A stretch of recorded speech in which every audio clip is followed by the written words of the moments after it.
There are 241 town meeting members. 121 constitutes a quorum. The constable informs me that a quorum is present. The third session of the 257th annual town meeting will now come to order. Are there any new members who were not sworn in last week who are here tonight? So raise your hand, wave wildly. I don't see any. Good. Quick review of the schedule. We are here tonight. We are here Wednesday the 6th. Next week we are scheduled for Monday the 11th, Wednesday the 13th. Meeting has been called to order. Please be quiet so people can hear me. Thank you. And if we need to, we will go to the following week, the 18th and the 20th of May. In your second town meeting packet, you received a set of red and green tally vote cards. If you forgot your cards this evening, please go to the check-in table now to get a blank set. You must write your name and precinct number on each card. Tally vote cards without names will not be counted.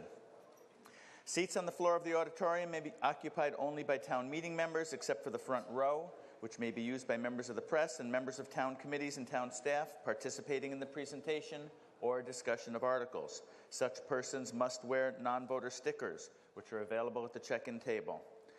The seats in front of me on the right are normally occupied by the Select Board, Town Manager, and the Finance Director, then an assistant to the Town Manager and an IT staff person. But tonight we see the members of the Amherst School Committee in front of us because we will be discussing the school portion of the budget tonight. Finance Committee is seated to my left. Spectators and town meeting members who are not, spectators and town residents who are not town meeting members may be seated in the bleachers to the rear of the auditorium. New information for town meeting members can be found on the back table to my left, old information on the back table to my right. If you wish to speak, you must raise your hand and be recognized. When appropriate, please hold up a green or red card to indicate pro or con on the issue. When you are called on, please first state your name and precinct. If you forget, I will interrupt you and ask you to do so.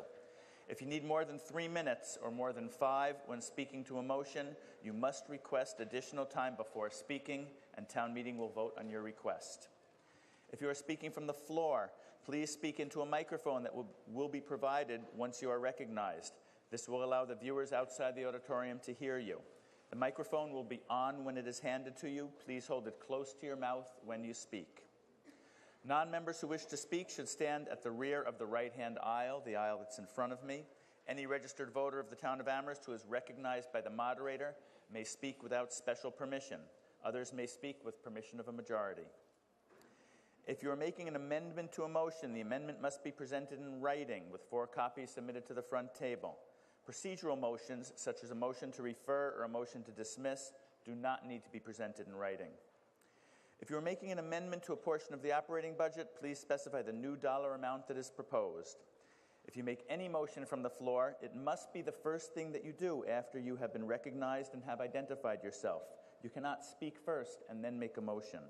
If you haven't already done so, please check your cell phone, make sure it is silenced or off. The election of 3 members of the Town Meeting Coordinating Committee will take place during the 5th session of Town Meeting on May 11th from 6:30 to 9 o'clock p.m. The nomination deadline is tomorrow, May 5th. You can submit nomination papers and candidate statements here at Town Meeting or at the Town Clerk's office. Nominations must be submitted by 4:30 p.m. tomorrow. In Session 4, we will announce the names of the candidates, and then, as I said, we will have the election in Session 5. If at any point in time you're confused about the proceedings, it is appropriate to call a point of order and ask for clarification. It's also always okay to phone me, send me an email, or see me prior to town meeting if you need an explanation of any kind. We now begin this evening. The next thing on our agenda is the elementary school portion of the budget. But first, we're going to hear the report from the superintendent that we already approved way back on the first night as part of Article 1. So, Ms. Garrick. And Ms. Garrick is giving both her report for the elementary and regional schools at the same time, so I've already granted her the extra time that she needs to do so. Okay. Thank you very much. Does that sound good enough for everyone? Excellent. So, Mr. Moderator, members of town meeting, and the Amherst community, it's a pleasure to be here tonight to speak with you regarding the state of our elementary and secondary schools. As a public school system, we welcome each and every student who joins us, and we strive to recognize their interests, strengths, and needs. Our goal is to support students in envisioning their future selves as valuable members of their community and to provide them a strong educational experience so that they can grow into well-educated and socially competent young adults. Our school system is strong and comprehensive, providing a wide range of educational offerings and extracurricular opportunities that mirror many of our students' interests and reflects our community's values. Students choose courses ranging from AP Calculus to contemporary literature and multicultural identity, and participate in a wide variety of clubs, affinity groups, and activities that reflect their interests and beliefs. From the Environmental Action Club to the Gay Straight Alliance Club. They compete and play in an impressive array of sports, including the usual to the unique. Our students are passionate and involved, dedicating their time to service learning, artistic performances, and community engagement. Although they're routinely recognized locally and across the state for their accomplishments, many of our students engage in courses and extracurriculars just to broaden their perspectives. This year, our students were featured on WGGB ABC 40 Honor Roll Live program. They received incredible awards such as being designated 2015 Young Arts winners for the National Young Arts Foundation for their original works that were among 11,000 submitted nationally. They've excelled on the athletic field, such as the Amherst track team did at the New Balance Nationals, winning both team and individual honors. They've excelled equally in academic realms, such as our Latin students did this year in the National Latin Exam, earning 13 gold medals, including 2 perfect papers, 21 silver medals, and 26 additional awards. They work diligently for issues of equity through student-led events such as the Transgender Awareness Week and the observation of the 50th anniversary of the Walk on Selma. Our district and faculty receive honors such as being named NEH Summer Scholar by the National Endowment for the Humanities, share their expertise on state and national boards, and support students outside of the classroom in ways such as coordinating a project through the biochemistry department at UMass that encourages high school students who might possibly be interested in pursuing a STEM major in college by making connections with STEM majors at UMass. We're fortunate that we have a highly diverse student body, which requires us to continuously improve and innovate. Currently, 52% of our elementary students and 40% of our secondary students identify as students of color. 16% of our elementary students and 4% of our secondary students are English language learners. We have over 45 languages spoken in our schools. 19% of our elementary students and 20% of our secondary students require specialized instruction through special education. And 46% of our elementary students and 32% of our secondary students are income eligible. The rapid pace at which our world is changing requires a high degree of innovation. We must strengthen, evolve, and revision our schools to keep up with these realities. We're preparing students today for a world that we cannot fully imagine. We must leverage our resources to create multiple pathways for prosperity for our students, supporting our belief that readiness is a right to which every student is entitled. Toward that goal, we are strengthening our current partnerships with our neighboring institutions of higher learning. With Hampshire, Amherst, and Mount Holyoke College, they're working with a leadership development of our high school students in the area of dialogue, team building, and school culture. So they're positioned to lead in-service trainings for our staff and faculty. With UMass, in implementing family engagement reviews in all of our schools, and we're partnering with Amherst College to create an early literacy summer intervention program. We're creating new partnerships this coming year with the Stockbridge School of Agriculture at UMass to strengthen the farm-to-school connections at our elementary level through creation of school gardens and by infusing this work into the curriculum. Likewise, the Vela Farm Program is a partnership with Amherst College, the Collaborative, Seeds of Solidarity, and Brookfield Farm that provides hands-on experience in sustainable gardening for our middle school students. In addition, we're currently exploring a partnership with Greenfield Community College to bring dual enrollment courses here within our walls for our students, to offer faculties in the evenings adult education courses, and to create vocational technical certification programs within our schools. While we strive to strengthen our programming and to expand pathways for our students, we continue to be faced with real challenges. We've reduced our regional budget, our regional level services budget by $2.5 million over the past 5 years. State and federal mandates are continually evolving and growing without corresponding funding, and at times with a financial and educational cost. We project substantial gaps to continue moving forward. The essential question we must answer is, in the current financial climate faced by Amherst and our regional partner towns, how do we maintain the range of programming valued by our community and revision our schools in a way that meets our goal of preparing our students well for post-secondary pathways? To achieve this goal, we must be diligent stewards of our schools by focusing on systemic adjustments to provide long-term educational strength and financial sustainability. We consistently review how time is allocated during the school day, and we make adjustments based on our student needs and priorities. We're exploring regionalization to leverage resources across our districts, and we are now exploring ways to reduce costs associated with our infrastructure, with potential reconfiguration of our elementary and secondary schools in order to focus the greatest amount of resources on teaching and learning. Tonight, we will present budgets for the Amherst and regional schools that includes programs and services that are essential for our students sitting in front of us each day and that represents the values of our community. We've worked diligently to develop budgets that meet the needs of our schools while respecting the fiscal reality that we all face. So our regional budget tonight will show a 1.4% increase overall and a 2.5% increase in the assessment to Amherst. Our Amherst budget will show a 1.8% increase and is $100,000 under the percentage increase requested by the Finance Committee. So thank you as always for your unwavering support of public education. Thank you. Thank you. I now call on Ms. Tileman to make a motion.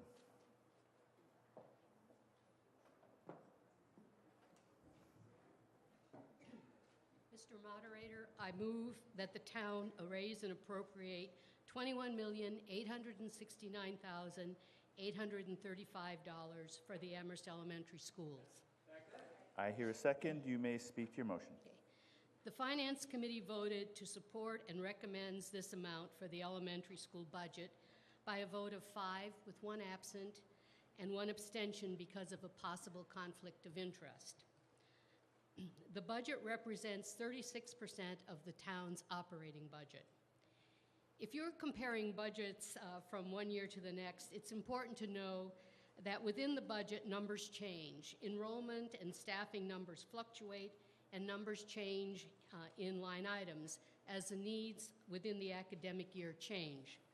The appropriated amount can't increase, but within the budget, items do change.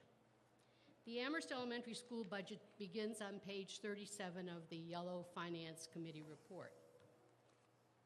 Okay.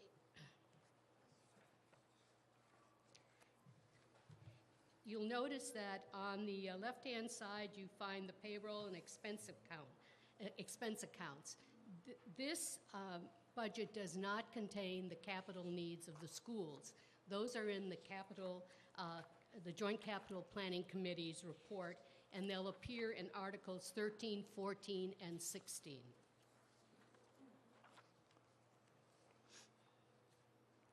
Beginning in FY15, choice out and charter tuition costs were paid by the town, and they are no longer in the school budget.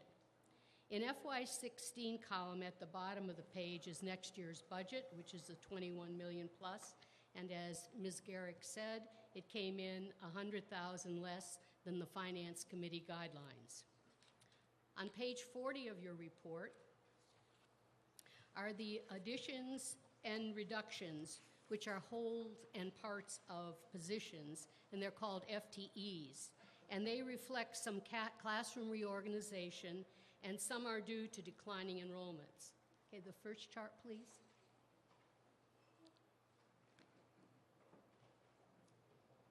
Okay. On the chart above are selective areas and their percentages.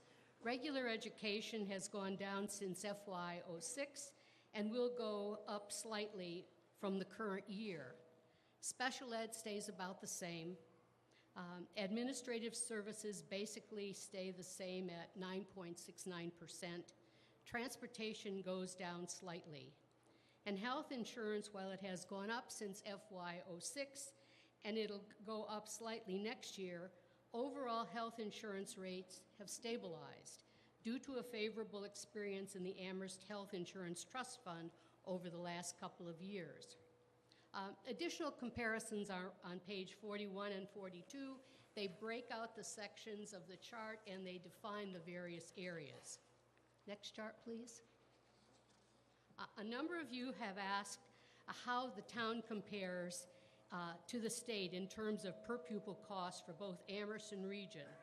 These are taken from the Department of Elementary and Secondary Ed website, who we call DESE.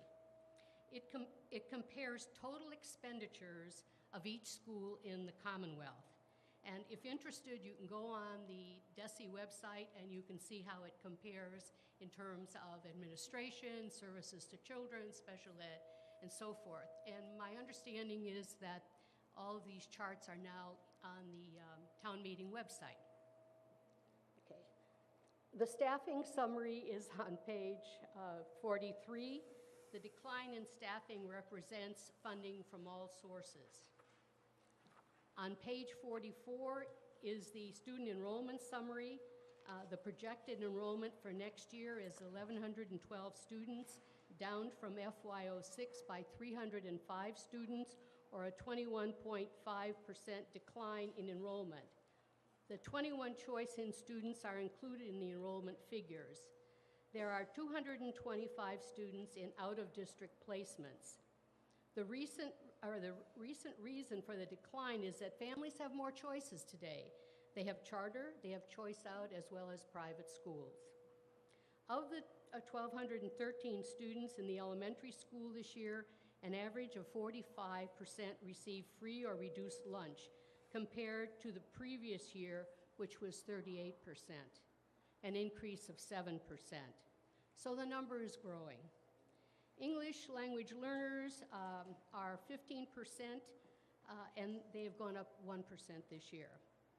If town meeting approves of the Finance Committee recommended budget, the Amherst School Committee will continue to discuss and review the budget and make appropriate changes.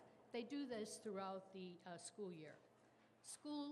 Town meeting now has the responsibility to approve or disapprove of the budget. The Finance Committee urges you to approve of this budget. Thank you. Thank you. I now call on Ms. Appy to speak for the school committee.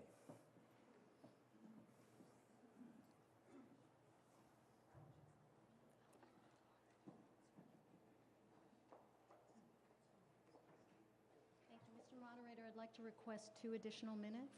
2 additional minutes have been requested without objection. You may continue. Thank you. Thank you. The Amherst School Committee voted 3 in favor with 2 absent for this FY16 budget. The goal of the school committee was to create a budget that was consistent with the district improvement plan and serve to support enriching programs, high-level curriculum, support and challenge for students, while at the same time providing ongoing professional development for teachers. This budget is focused on raising the level of achievement for all students. The process to achieve this goal is multi-year and includes the foundations for implementing programs that are sustainable and evidence-based. Over the last several years, with sustainability in mind, the district has built budgets that take into account decreasing state aid and increasing costs and unfunded mandates. Working towards this goal, we have negotiated long-term contracts, have looked carefully at staffing needs in our buildings, and paid close attention to the changing demographics of our students and their needs.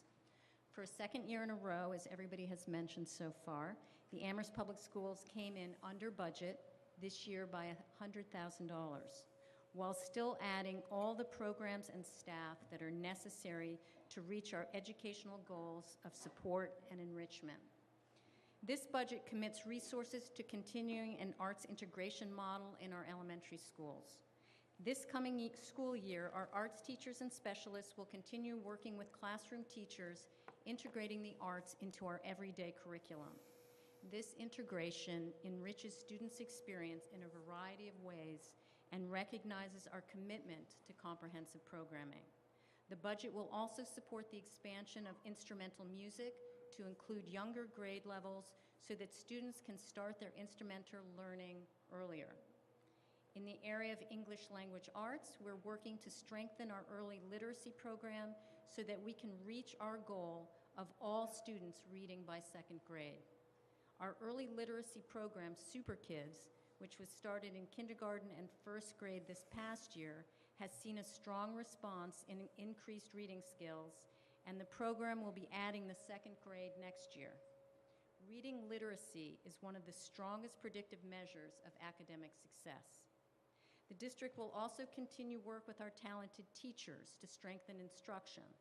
This is done in a myriad of ways, such as examining how time is spent during the school day, instructional time per content area, and adult professional development.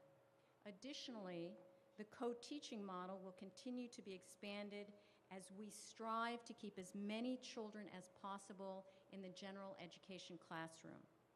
By design, co-teaching allows diverse learners to learn in the same classroom. A now large body of evidence shows that two teachers collaborating in the same room increases the ability to differentiate instruction, providing more challenge and support, and ultimately increasing student achievement. Resources will continue to be directed toward professional learning. Our professional development model has been expanded to include two new internal pathways for ongoing professional growth. These are ARPS-U and professional learning communities. Our expert teachers learning from one another. In addition, there has been a tremendous ongoing effort to use data to inform the district's work in all areas. Another very significant focus in our elementary schools is school climate. There has been much discussion about climate at the secondary level, but it starts here in elementary school. This past year, we continue to see a real focus on climate, combining professional development with staff and teachers while simultaneously working with students. Finally, as approved by town meeting last spring, the feasibility study is moving forward and will analyze options for improving the infrastructure of our elementary schools. The Massachusetts School Building Authority will reimburse Amherst 68% of the cost of the study and eventually 68% of all eligible costs to a new building if that is the result of the study. We now have an approved owner's project manager, a company named Jocelyn Lesser, who has supported similar efforts in communities all over the state. We will be engaging in the designer selection process in the next month, and we'll be hosting multiple events in this fall to engage the community with the results of the feasibility study, which will identify options to improve our district while focusing on long-term financial sustainability. This FY16 budget reflects a major building block toward our overarching goal of providing every single student in our district with the education, supports, and school environment they need and deserve in order to succeed. I want to thank town meeting for your ongoing support of our public schools and our students. Thank you. And the Select Board also recommends this motion and this budget. This will require a majority vote, and as was already said, the line items for the elementary school budget are on page 37 of your Finance Committee book. I'm going to go through kind of sections at a time to see if there's any discussion or questions. Then at the end, we'll open it up to general discussions. So, regular education or special education? Questions, comments? I see no hands. Anything on support services, school administration, central administration? Again, see no hands. I see a hand. Okay. Okay, yes, second row from the back. Jim Oldham, Precinct 5. I just have a question. It was referenced, and the budget book gives us 5 years, shows the staffing profiles over 5 years. Looking at 2010 to 2016, there's a 10% decline in student enrollment in that period. Overall staffing is basically flat. It actually appears to have dropped by 1%, three people. Central administration has gone up 59% from 6 to 10 positions. I was just curious, what are those positions and why that growth in central administration with the declining enrollment and flat staffing elsewhere? Thank you. Someone at the front table, Ms. Garrett.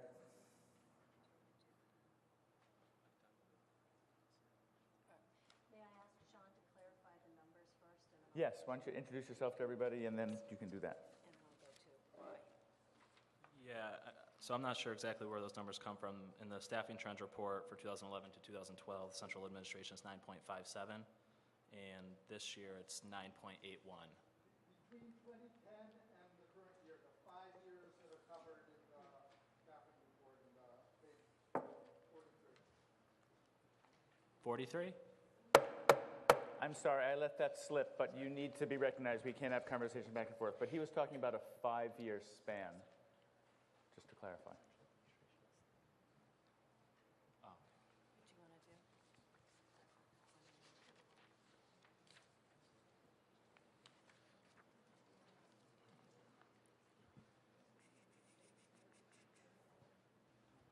So first of all, I'll get to the per pupil cost question with the declining enrollment. There's several factors in enrollment that when it goes down, the costs don't correlate to them, such as utilities, retiree health insurance, facility costs, things like that. It doesn't matter how many students it goes down, your costs still typically rise with inflation each year. So that's one reason why per pupil costs continue to rise as enrollment goes down. So in terms of the administration costs, this year and it's difficult, as I stated in the beginning, I kind of speak to both districts because we have 3 districts. So overall, if I look at the 3 districts, the reduction in our administrators this year, we have 1, 2, 3, 4, 5 administrative reductions this coming year. And I would say that one of the primary reasons when we reduce enrollment that the administrative costs do not reduce is that from the periods of 2009 to 2013, there's a substantial increase in the mandates from the state to where there's on average 1,000 different reports each district must comply with each year, which is an administrative burden. And for us, that's times 3. So I think it's not a one-to-one correspondence when you see a reduction in students because the responsibility of the administration is not shifted.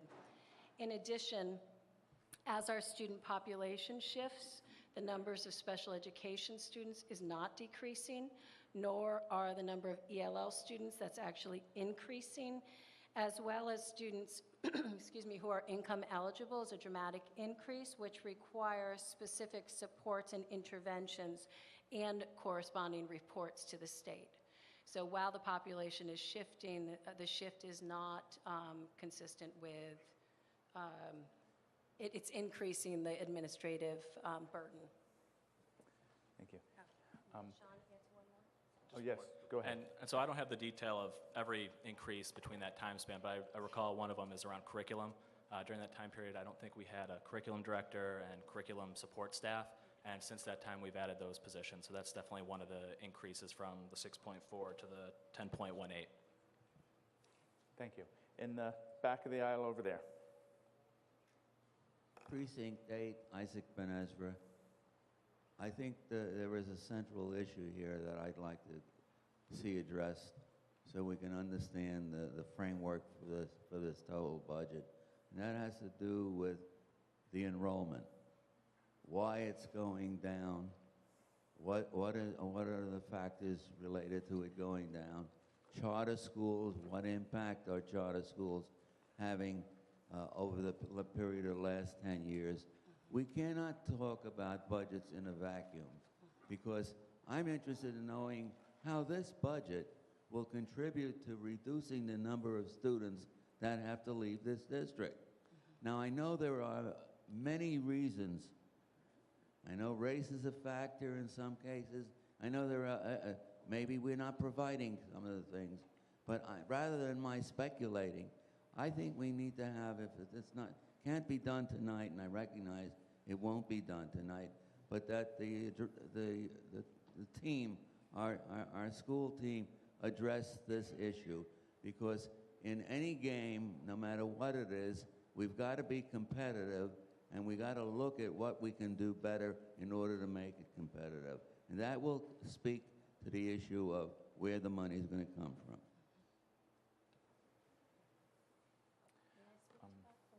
Yes, go ahead, Ms. Garrett. I'll just speak to that very briefly. I appreciate that the understanding of the complexity of the issue.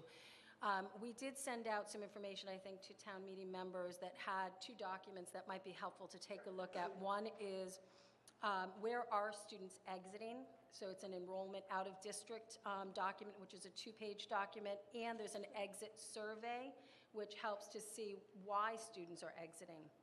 At the elementary level, we have a few factors. One, and this is a way oversimplification, as you alluded to, we are seeing a similar trend as is recognized across Western Massachusetts, that there are less births. So we are seeing a natural decline in our overall school-age population. In addition, you're exactly right, the advent of charter schools is the primary draw at our elementary level. We are not seeing an increase in our privately placed students. We are seeing an increase in charter. Based on each school, as they're increasing grade levels, we're seeing that happen. I think the major thing we can do, of course, is internally look at programming for students and what really drives our students to stay here, such as arts integration and having instrumental music earlier, having some gardening program. All of that is critically important. In addition, I think we need to do a level of advocacy at the state level to change the formula for charter schools, because that is having a substantial effect on our schools as well as other schools across the state. Thank you. Yes, in the back row, red shirt.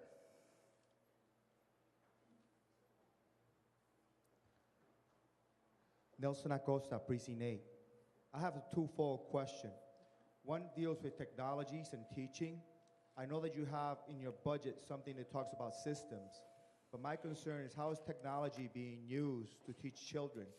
I have a 6-year-old who has an iPad, and he knows how to use it better than I do, and I think most parents will talk about that. And I think that could be used for spelling, for math, for reading. He does more with his iPad than he does in the classroom, to be very honest with you. That's one piece. So I would like to know how much of the budget is. Also, last year, we did a feasibility study for Wildwood for $1 million. It'd be nice if the town meeting will receive a report back on where's the status of that feasibility study. Thank you. That's it. Ms. Garrett. I'm going to pass to Mike Morris. Okay, Mr. Morris. Sure. So I appreciate the topic of technology. It's one that I care deeply about, and appreciate the brief, thank you. Brief opportunity to speak to it a little bit. So absolutely, we have been investing in technology, iPads that you mentioned. We have iPads in our kindergarten and first grade classrooms. We do use them in a variety of ways, in some of the ways you mentioned.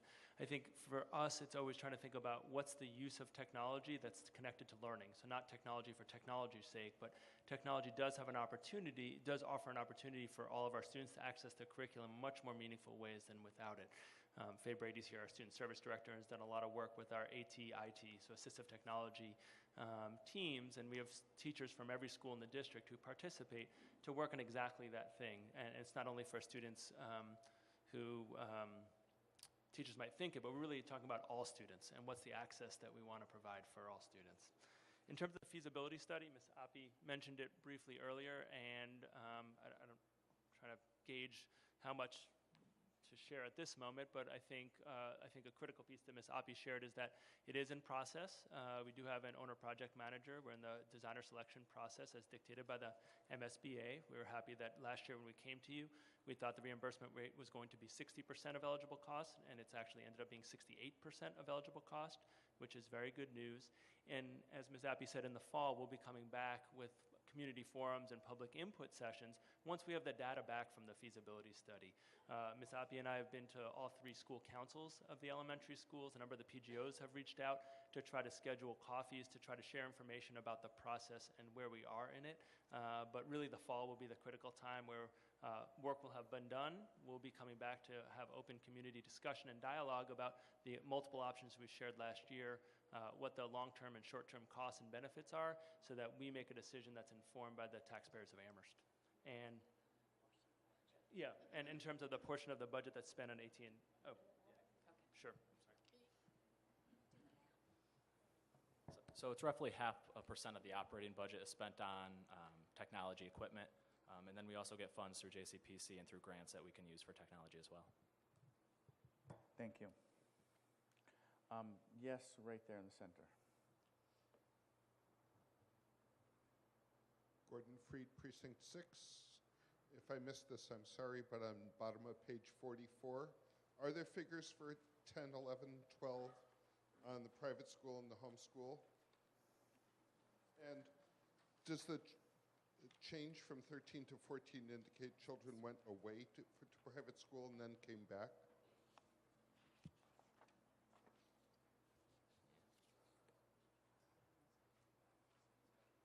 Someone in the front care to answer that?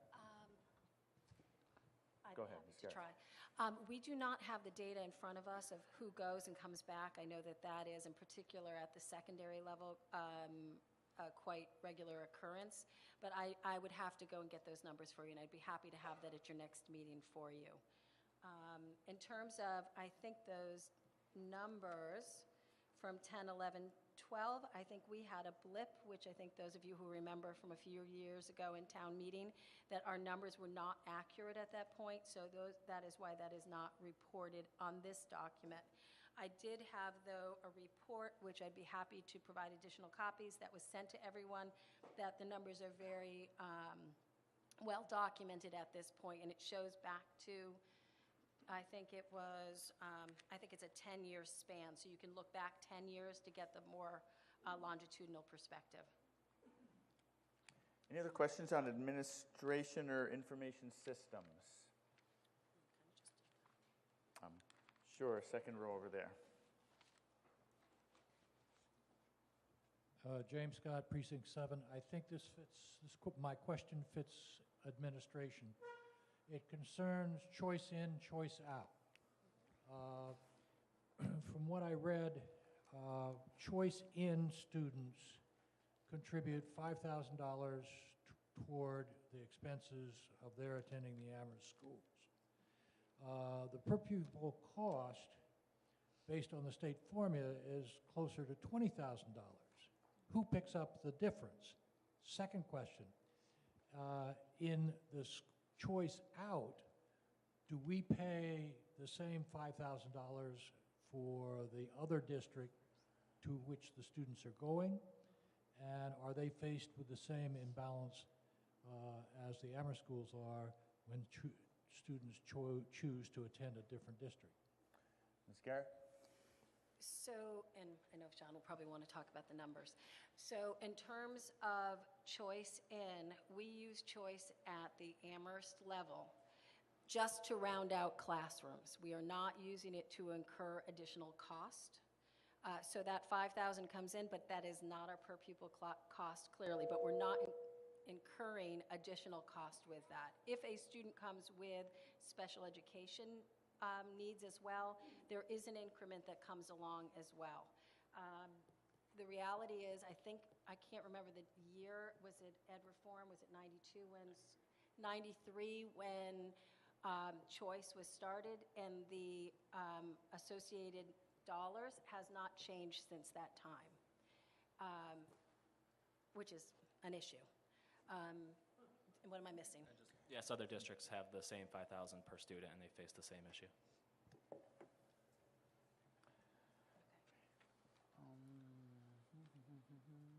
Way in the back there on the aisle. Felicity Callahan, Precinct 9. I don't know the gentleman to the right and the left of the superintendent, and they didn't identify themselves, so I'd appreciate it next time they speak if they would identify themselves. Also, the superintendent has twice referred to a 2-page handout that she supplied to us. Does she think that that is in our Finance Committee booklet about why the breakdown of why students are leaving the school system? Because I don't have it. I don't have that handout. It's not on the back table, either behind me or in the other materials. So she may have thought that she supplied it to town meeting, but I don't believe that I have it, and perhaps maybe everybody else has it in their notebook, but I have everything pretty well organized, and I don't have it. Ms. Gary, why don't you folks introduce yourselves first to get that out of the way, and then answer about the handouts. I'm Sean Mangano, the Director of Finance. And you know me.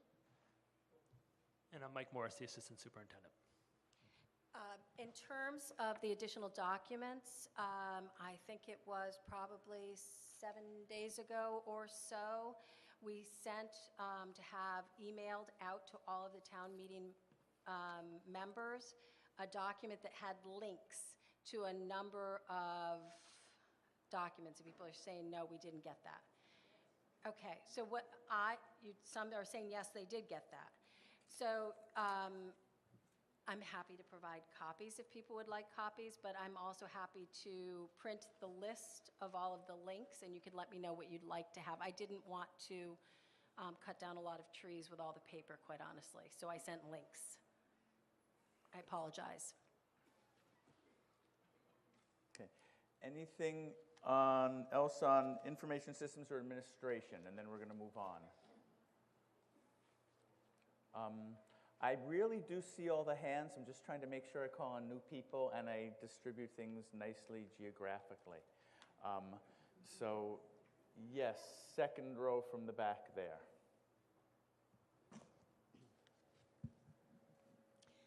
Thank you. Adrienne Teresi, Precinct 7. Well, thank you for calling on me, Mr. Moderator, because actually it's a follow-up question to the gentleman who spoke earlier, and it does regard choice and charter schools. And I noted that starting with fiscal year 2015, that those costs would be paid for by the town of Amherst, as indicated on page, somebody help, thank you, on page 38. And then on page 44, it suggests that 96 children, those costs would be affected. So I guess really what I'm asking is, one, why was the switch over to the town to pay rather than in the elementary budget? And secondly, what does the total of 96 children for the choice and charter schools come to? Thank you. Yes, you may answer. Sean Mangano, Director of Finance. So you may remember last year, Sandy Pooler did a really nice skit about why the accounting of charter and choice was going from the school to the town. Basically, the way it was before is the school would pay it, but we were paying it on a reimbursement basis to the town. The town always paid it directly. So we decided instead of having the schools reimburse the town would just pay it directly all the time from now on. And our corresponding budget was reduced by Right. that amount. Yep, and that's why there's a big drop in the FY15 budget from FY14, because those costs are no longer included. And then the cost of choice and charter of the 96, it's probably in the $1.2 million range total of all those students. Okay, we're going to, I'm sorry, Ms. Tomlin. Choice out and choice in is $5,000, but when students in Amherst go to charter, we have to pay what is our per pupil cost. And so our per pupil cost may be higher than another town, but that's all they have to pay is what their per pupil cost is. So you need to have that clear. So charter schools really are We're paying the same amount per child as we do if they're in our own system. Thank you. We're going to move on now to questions involving facilities and transportation. There will be time to come back for a general discussion, but I want to make sure we get through all the line items first. So anything on facilities or transportation? Yes, right back there in the aisle. John Hornick, Precinct 7. My question about facilities really has to do about the future. With the evidence of declining enrollments, the plan for major changes at the Wildwood School that's in the offing, what I'm wondering is whether the school administration or the school committee or both are considering changes in Wildwood that would result in only 2 elementary schools in Amherst. That is Wildwood and Crocker Farm. Yes, Ms. Garrett. So, excuse me, there are 4 options. One is to do nothing out of the feasibility study, and one of those potential options would be reconfiguring our elementary schools to have all of the students of our community go pre-K through 1 at Crocker Farm and have one school that would be 2 through 6, therefore closing Fort River and Wildwood. So that is one of the potential options to build a school based on the current enrollment. That is one of the 4. Anything else on facilities, transportation? Okay, looking down at the expense account, anything, questions on regular educations? Well, actually, it's really the same as the payroll accounts. Anything else on any of the line items down below in the expense accounts section? Okay, now we're just open to general discussion on anything before we come to a vote. And yes, down there in the front row.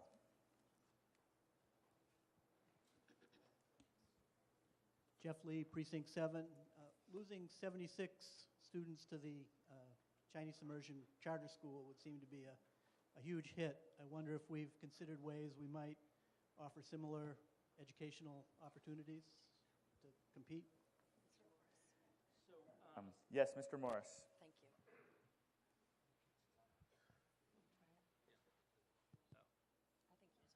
Okay, so a couple things on that question. So our students continue to make incredibly strong growth. The state measures both achievement and growth, and our growth has outpaced that in both math and literacy of many of the charter schools. I'm not going to speak just to one, but many of the charter schools in the area, including the one you mentioned. So I think one thing that we are trying to do is publicize the great success of our students and teachers. I don't think that's necessarily gotten out there as much as we would like. One of our principals was just telling me last week that he had a student come back from a charter school, and I think one of the things they noticed was they were surprised by both the enthusiasm, energy, and academic skills of our students. So we are working about how to share the great work that is going on more widely. I also think in terms of programs, that our arts program, we've really built that up to where I think it's second to none in Western Massachusetts. And for many families who think about elementary students, they don't think just about MCAS scores like I just referenced. They think about what's the educational experience that kids are receiving, their children are receiving over the school day. And thanks to the support of the Amherst School Committee and town meeting, we now have arts integration going on at incredibly high levels, and we are working to also publicize that so that our families and students in our schools know, but also that families in the wider community know. Lastly, I think as the superintendent shared earlier, it's a large issue for all schools, both in Western Massachusetts and nationally, and there's some evidence in Ohio that the condition and infrastructure of buildings is a significant factor in choices families make of where to send their children to school. So when you hear about some of the process about MSBA that has been mentioned a couple times, I do believe that's a factor, that the condition of our schools is not exactly what we want it to be. And I think it's an important consideration as we enter that process. I also just want to say, I forgot to mention earlier, that all of the information about the process to date is on our website. So for those of you who want to follow along before we come back in the fall from the feasibility study with more information, notes of meetings and all documents are on our website. So we encourage people to look for those. Thank you. Yes, about the 6th row back right there. Julia Rushmeyer, Precinct 9. So the previous gentleman who spoke asked about the 76 students. They're all going to the Chinese Immersion Charter School. I haven't heard one mention of languages in how you just responded, and I'm curious, A, what's the plan for language instruction for the elementary schools? I mean, maybe some of them aren't going because of Chinese, but my guess is that there are significant students and families who want to learn a second or third language. And secondly, given that, why has there been a decrease in language instruction in the middle school? Thank you. Okay. Yes, Mr. Morris. Sure. So I think we had language instruction in the elementary schools a few years ago, and despite the best efforts of our staff, we did not find that our students were making the level of progress in the language that we had hoped. To really do a two-language immersion, often that involves, as it does in the school in Hadley, a longer school day. In other words, we don't want to reduce the language, the arts, literacy, math block to include the second language piece. In addition, we have a complex group of students who, to plan for that, to get at the scale of a district is no small endeavor. So we have looked at that. There have been multiple studies over the last 15 years to analyze language instruction, and in my personal opinion, I think there are many reasons people choose the school they choose.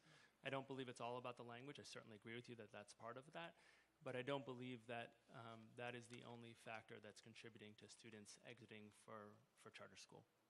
Did you want to speak to the middle school? Okay. Thank you. Yes, right here in the front row. Larry Kelly, Precinct 5. So two things jump out at me.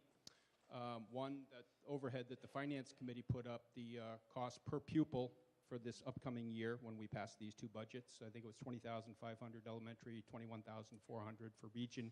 Put those two together and you come up with roughly $21,000 per student. The other interesting fact was in the Finance Committee written report, which was also excellent, that says we have 47 students attending the elementary schools from tax-exempt housing at UMass. I believe we have 9 that are attending the regional system from UMass. So that's 56 children times $21,000.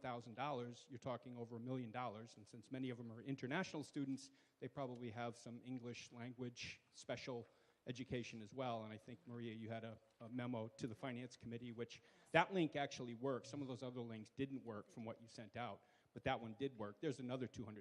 So we're looking at $1.2 million just from UMass tax-exempt housing. Now, I want to read something for you. This is from the 2007 regional agreement that we had with the University of Massachusetts that actually generates the money for Amherst Fire Department. It was signed in 2007. It was called the 5-Year Strategic Partnership, and mysteriously enough, it expired in 2012, June 30th to be exact, so it's coming up on 3 years now that it's been expired. And I'm quoting, and it was only about a 2.5-page document, so this paragraph takes up a fair amount of it, actually.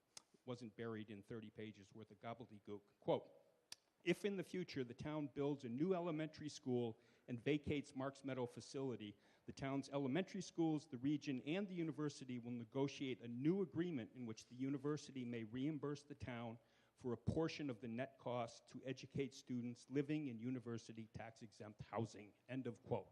So the university realizes that it costs money to educate these children. At the time, they were saying, hey, we're giving you this great building. So that's the exchange. But they acknowledge that if you take away that building, then there should be cash on the table. And as I said, that was when did we close Marks Meadow, folks? I don't know, what, 2009, 2010? But the 5-year agreement was still in effect at the time. And we didn't come back to the negotiation table. So it's time that we get, I mean, when you talk over $1 million that we're losing by having tax-exempt children in our schools, and I love international kids, I adopted 2, but also, as we found out, we're losing $1 million to the charter schools. So $1 million in money not coming in from tax-exempt students, $1 million going out to the charter schools. I rest my case. Further discussion before a vote? Yes, 2 in from the corner back there.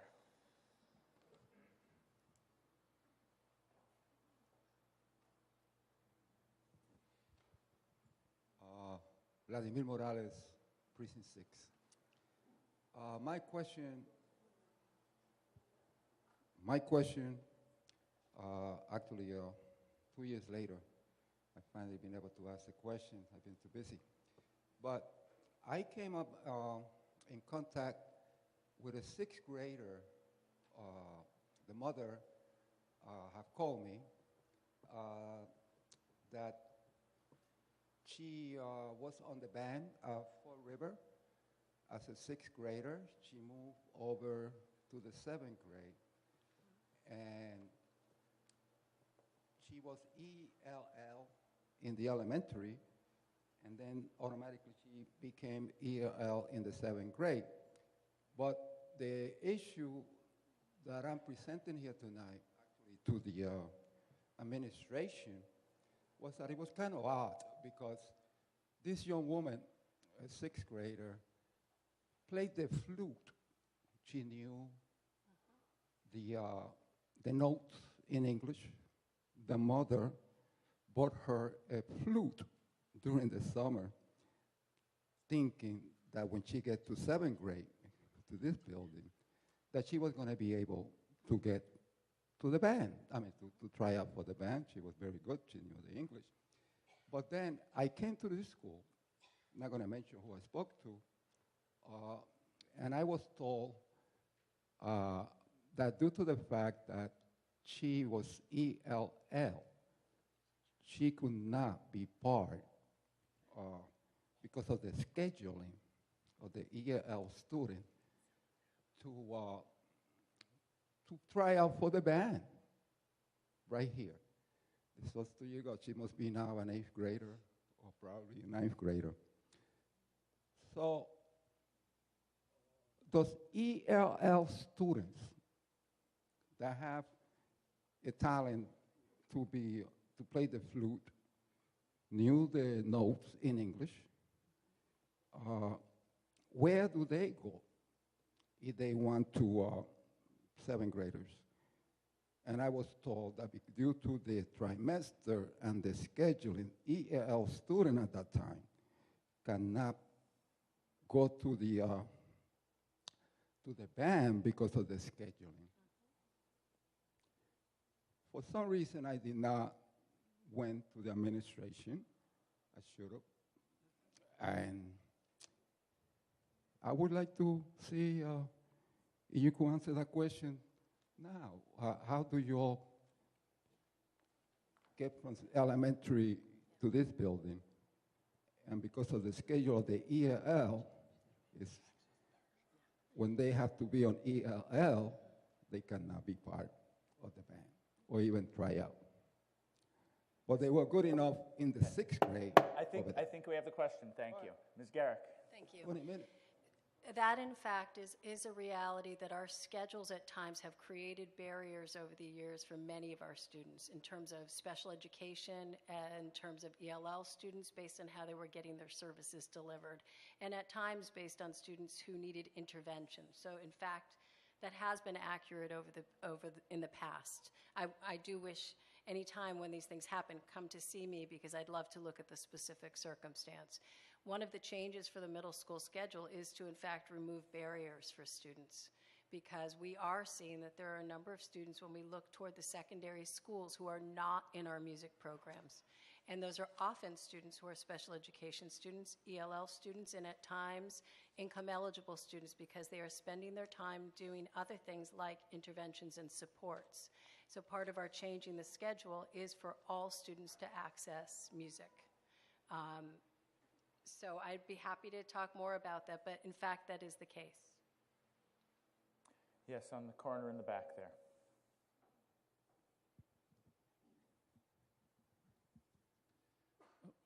Vince O'Connor, Precinct 1. There was a question about language instruction in the elementary schools. I believe that the assistant superintendent referred to language instruction that consisted of 1 day a week. Let me say that there is a history of this school committee to the detriment of the children of this town and to the the ability of the schools to actually support the programs that should exist, of having made terrifically bad decisions that have led to the exodus of students And if you want to understand the exodus and the increase in students who are on free and reduced lunch, I think if you think about it, not so much that low-income families are moving in, but that middle-class families are taking their children who have the financial means and the time to do so, are taking their children out of the schools. But the history of the language instruction was that those who organized the Chinese immersion school came to the school committee and asked the school committee early in this century they offered to fund a program of Chinese immersion in one wing of Wildwood. And they were turned aside by the school committee. There were 3 proposals made that Crocker Farm should have a Spanish language immersion program for one of the classes. 2 of those proposals came from staff, 1 from the public. The school committee turned both of those proposals down. It is in fact because of I'm afraid, the attitude of the school committee that nothing that comes from the public or from the outside. Excuse me, Mr. O'Connor, you can talk. Well, I mean. Let me finish my sentence, please. Okay. You were talking about motivation of somebody, and we won't go there. You can talk about whether you agree or disagree with policy. Is that understood? Well, I disagreed with the policy when it was made. I disagree with it now. It is those bad policy decisions, including completely ignoring public comment on the closing of Marks Meadow and allowing a school committee member to have a blog where there were anonymous postings vilifying the parents at Marks Meadow that have led in part to the exodus of students from this district. Bad policy decisions. And it is not demographics, poor people moving into town. It is the bad decisions of the school committee, and I hope that the school committee would make better decisions in the future and not just listen on the inside, but listen to the public, because in the past, by not doing so, you have created some of the problems you have now. Are we ready to come to a vote on the elementary school budget? I see no hands. Motion before us requires a majority vote. All those in favor of the motion on the screen, please say aye. Aye. Opposed, please say no. Ayes have it. We now move on to the regional budget. And we see a motion on the screen, and I call on Ms. Tileman to make the motion. Mr. Moderator, may I have extra time? Ms. Tileman has requested, I believe, an extra 3 minutes. Yes. Well, actually, make the motion first, and then because okay. it's that one. I move that the town approve the Amherst Pelham Regional School District operating and capital budget of $30,022,840, and that the town raise and appropriate $14,825,506 as its share of that budget. May I? I hear a second. Now, would you like some additional time? Yes, I would. The region is far more complicated than the elementary. Yes. Without objection, you may continue. Yes. Wait for the microphone and identify yourself. And stand up if you're able to do so easily. Well, Faith Turner, Precinct 6. As we continue this discussion, do you think we could use words instead of letters when we're talking about various programs? I see the acronyms. I'm sorry. Yes, I can do that. Yes. It would really be helpful. Okay, that's a great point of order. Thank you. Thank you. Everyone can make an effort. And if at any point in time somebody just has no clue what someone is talking about, that's an okay point of order too. So, Ms. Tileman, you may continue to speak to your motion. You do get wound up in these acronyms, unfortunately. The budget this budget represents 25% of the town's general fund operating budget. It's up 1% since last year. The Finance Committee voted to support and recommends the regional school budget by a vote of 5-4, 1 absent, 1 abstention because of a potential conflict of interest. The regional school district is a separate entity made up of grades 7 through 12, with students from the towns of Leverett, Pelham, Shutesbury, and Amherst. It has its own budget with revenues which go directly to the region, unlike the elementary budget where the revenues come to the town. The regional budget begins on page 45 of your Finance Committee booklet. And we'll turn to page 46. And let's see, here we go. You'll see at the bottom of the page the revenues that support the operating budget. And you'll notice that Chapter 70, transportation reimbursement, and other funds go directly to the region. Excess and deficiency, which we call E&D, is similar to the town's reserved. And then to the right, under FY16, you'll see the 30 million plus for the regional budget, which is up 1.4% over this year. May I please have the chart, first chart? All of the money doesn't come from assessments. Some of it comes from other sources. So you'll see, let's get my chart, that $19,160,583, or 63.8%, come from assessments, and 32.2% come from other sources. Okay, the next slide, please. At the bottom of page 46, you'll see the assessments to the towns and the percentages. And this pie chart shows you how much is Amherst, as well as the other 3 towns. Amherst has a big piece of that pie. The percentage differences that you see are based on this rolling 5-year average of enrollments that you approved of earlier, the alternative method. And you'll notice that Shutesbury is up, but their enrollments are going up, so that makes the difference. In the expense account here, you do not find the capital plan. That comes into our Joint Capital Planning Committee report, and it will be under the capital requests. On page 48 are the additions and reductions, and the number listed in reductions is 18.2, and that's again for both part and full-time people. Included in that number are 2.52 central office positions, 5 paras, 3 administrators, 7 professional staff. However, you'll note that they added 2.1 professional staff. The next slide I kind of went right over.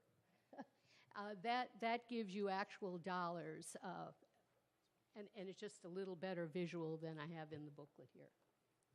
All right, the next chart, please, are again the selected areas, showing that regular education has generally gone down over the last 9 years, and it will go down slightly next year. Since FY06, special ed has gone up, but it'll stay the same essentially from this year to next. Administrative services will go down slightly next year. And back to employee retiree health insurance, that's gone up since FY06, and again, even though it has gone up, it has stabilized. The Amherst Health Insurance Trust Fund works very well. It has slowed down the increase over the last 4 years, and that has been a big savings to the town. On page 52 is student enrollment.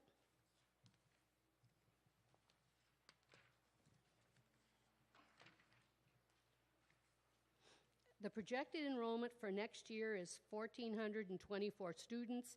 down from FY06 by 500 students, or a 26% decline. The 85 choice-in students are included in the enrollment figures. The out-of-district enrollments are 294. And again, families have more options. They choose charter, choice out, and private schools. There's some additional information about the schools. This year, 30% of the students receive free or reduced lunch, which is up 3% from last year. And we have 5% of the students are English language learners, and that's up 1% from last year. The high school graduated 92.8% of the class of 2014, or 221 students, about the same as in 2013. The state average is 86.1, so we exceed that. I'd like to tell you a little bit about the budget process because it is different than elementary. First of all, the Regional School Committee has to decide what method it's going to use for assessment, whether it's the statutory or the alternative, which this meeting voted earlier in the meeting schedule. The Regional School Committee then has to decide which method, and then it has to have a public hearing at which residents are heard, and after which the school committee may make adjustments to those suggestions. 2/3 of the Regional School Committee then must vote the budget, and at that point it can go to town meetings. All town meetings must first vote to support the alternative method, which, as I said, we did earlier. At least 3 of the 4 towns must approve of the budget. So there's a great deal of working together, and that's why the superintendent continues her practice of arranging meetings with all 4 towns, their select boards, finance committee, and school committees to discuss each town's finances and the regional school needs. If the budget is not approved by 3 of the towns, it goes back to the Regional School Committee to be reconsidered and voted, and then it has to come back to the town meetings. And it can go back and forth for a while, up until July 1, at which point, according to law, the superintendent must notify the Commissioner of Education, and he then shall establish an interim monthly budget for the regional school district until the appropriating bodies, which are town meetings, approve of the budget. In the meantime, the commissioner usually bases his monthly allotment on the previous year's budget.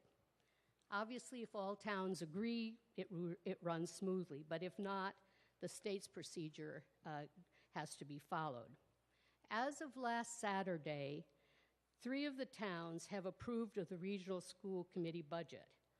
The Finance Committee now urges you to approve of the regional school budget and Amherst assessment. Thank you. Thank you. And now Ms. Trapphagen for the school committee.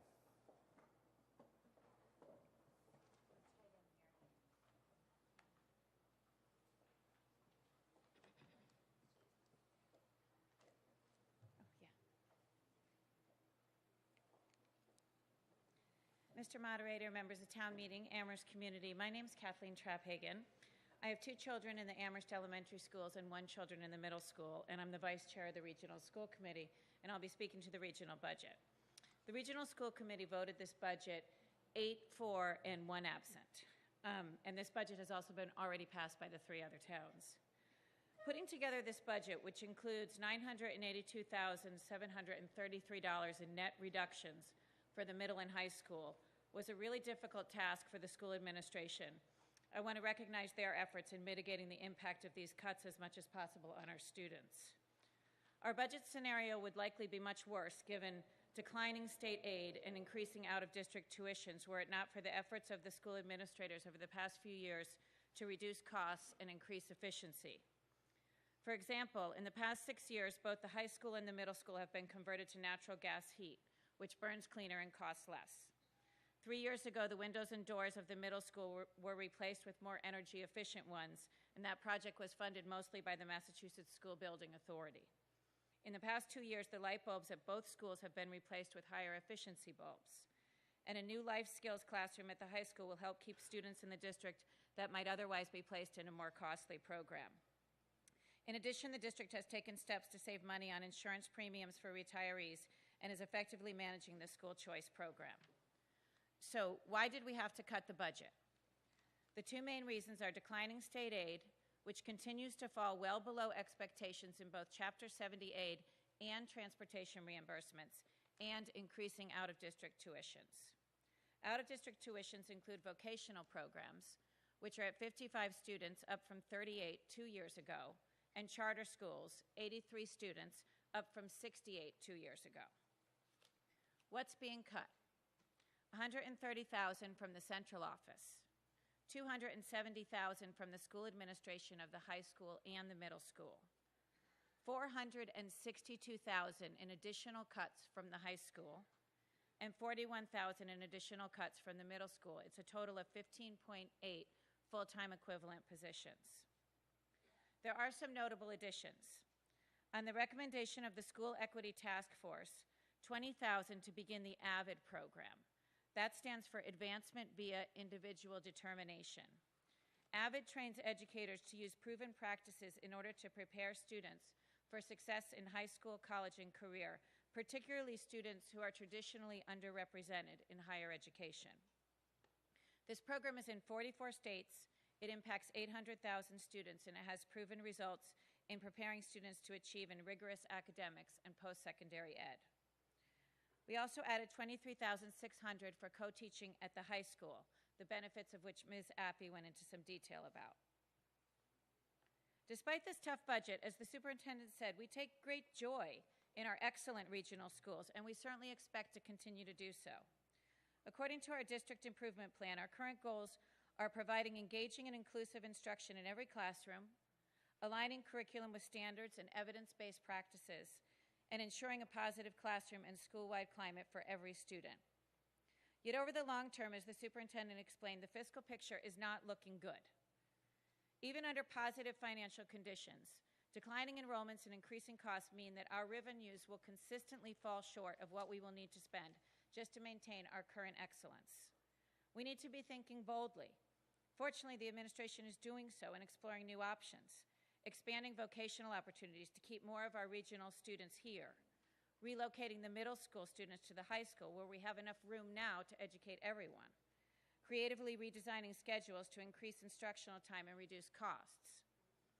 K-12 regionalization, although is not the story for tonight, also has the potential to reduce costs and increase flexibility, as well as simplifying what is a maddeningly complex bureaucratic structure we have built for ourselves to educate the children of our 4 relatively small towns. Some of these ideas might not be good ones, but we need to continue to work together to figure this out. I'll close with 2 things. First, a word of thanks and appreciation to Superintendent Garrick and her leadership team, our school leaders, and the faculty and staff who are inspiring our children every day. Next, I'll leave you with some of an email that my son's English teacher, he's in 8th grade, sent the other day. Just because this budget stuff is sometimes so dry, we don't get a real feel for what we're talking about. So this is what she wrote me. I'm writing this to you in our final trimester of middle school English. We just visited the high school yesterday, and I feel excited for your children about the engaging and exciting books they'll read in 4 years of high school. Over this year, your children have done a terrific job discussing the themes and issues of cultural identity and speaking out in A Step from Heaven, the intersection of love, magic, and humor in A Midsummer Night's Dream, and injustice and justice in To Kill a Mockingbird.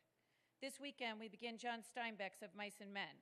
I feel that we are all poised to tackle its complex exploration of humanity, but I wanted to let you know it's a book that evokes strong feelings from readers in both ideas and the language that is realistic for the time period. English class is a wonderful place to be able to talk about the feelings and ideas literature raises, but these might come up too at the dinner table at home.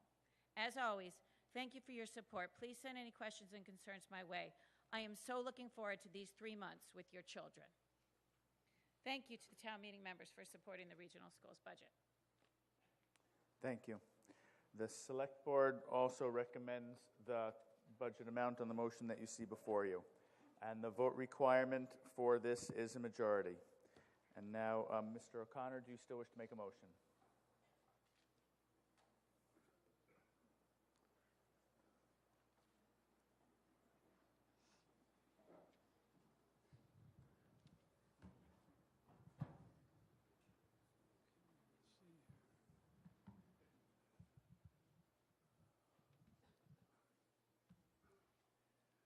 of Vince O'Connor, Precinct 1.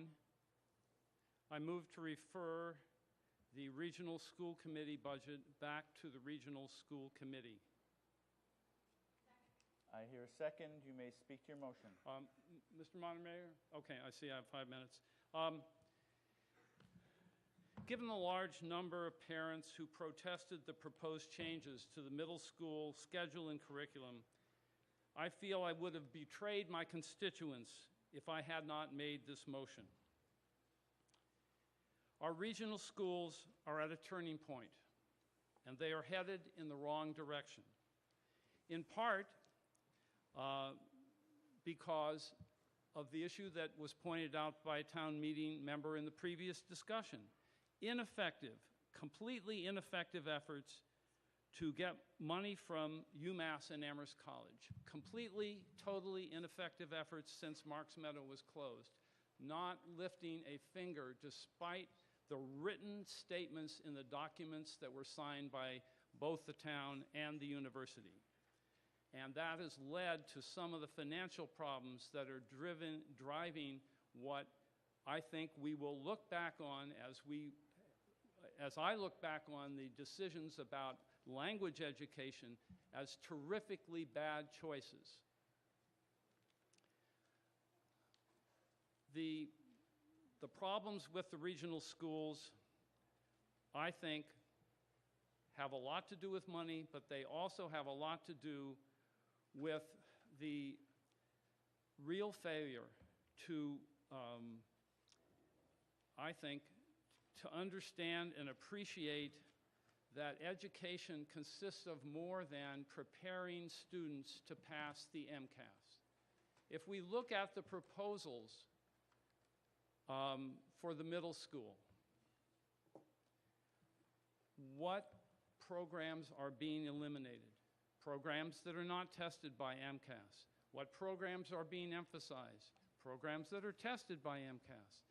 Unfortunately, kids are not yet biologically programmed to be really interested in MCAS. And in fact, in New York State, there have been absolutely tremendous protests against the statewide high-stakes testing. In some districts, 50–60% of students, the parents of those students, withdrawing them from those tests. So I think we have bad direction because of not paying attention to getting money where we should get it from. We have bad decisions because of focusing on the MCAS. And I think we have bad decisions because we have an extremely dysfunctional relationship developing between the superintendent and the school committee. When I read in the paper that the superintendent's address to the school committee is that when I make proposals, any criticism of those proposals belong in my evaluation, my superintendent's evaluation, and not in the thing, or that substantial, incredibly substantial changes in the regional middle school are the province of the superintendent alone, and that essentially the school committee members have nothing to say other than to become private supplicants. That is a dysfunctional relationship. We elect the regional school committee to both supervise the superintendent and to make policy.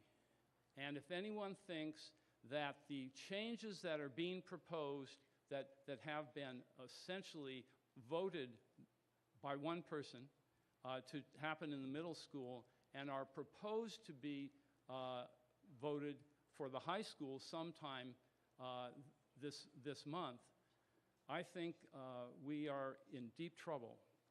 The regional school committee needs to see this budget again. It needs to look at the superintendent's office and see if further reductions can be made.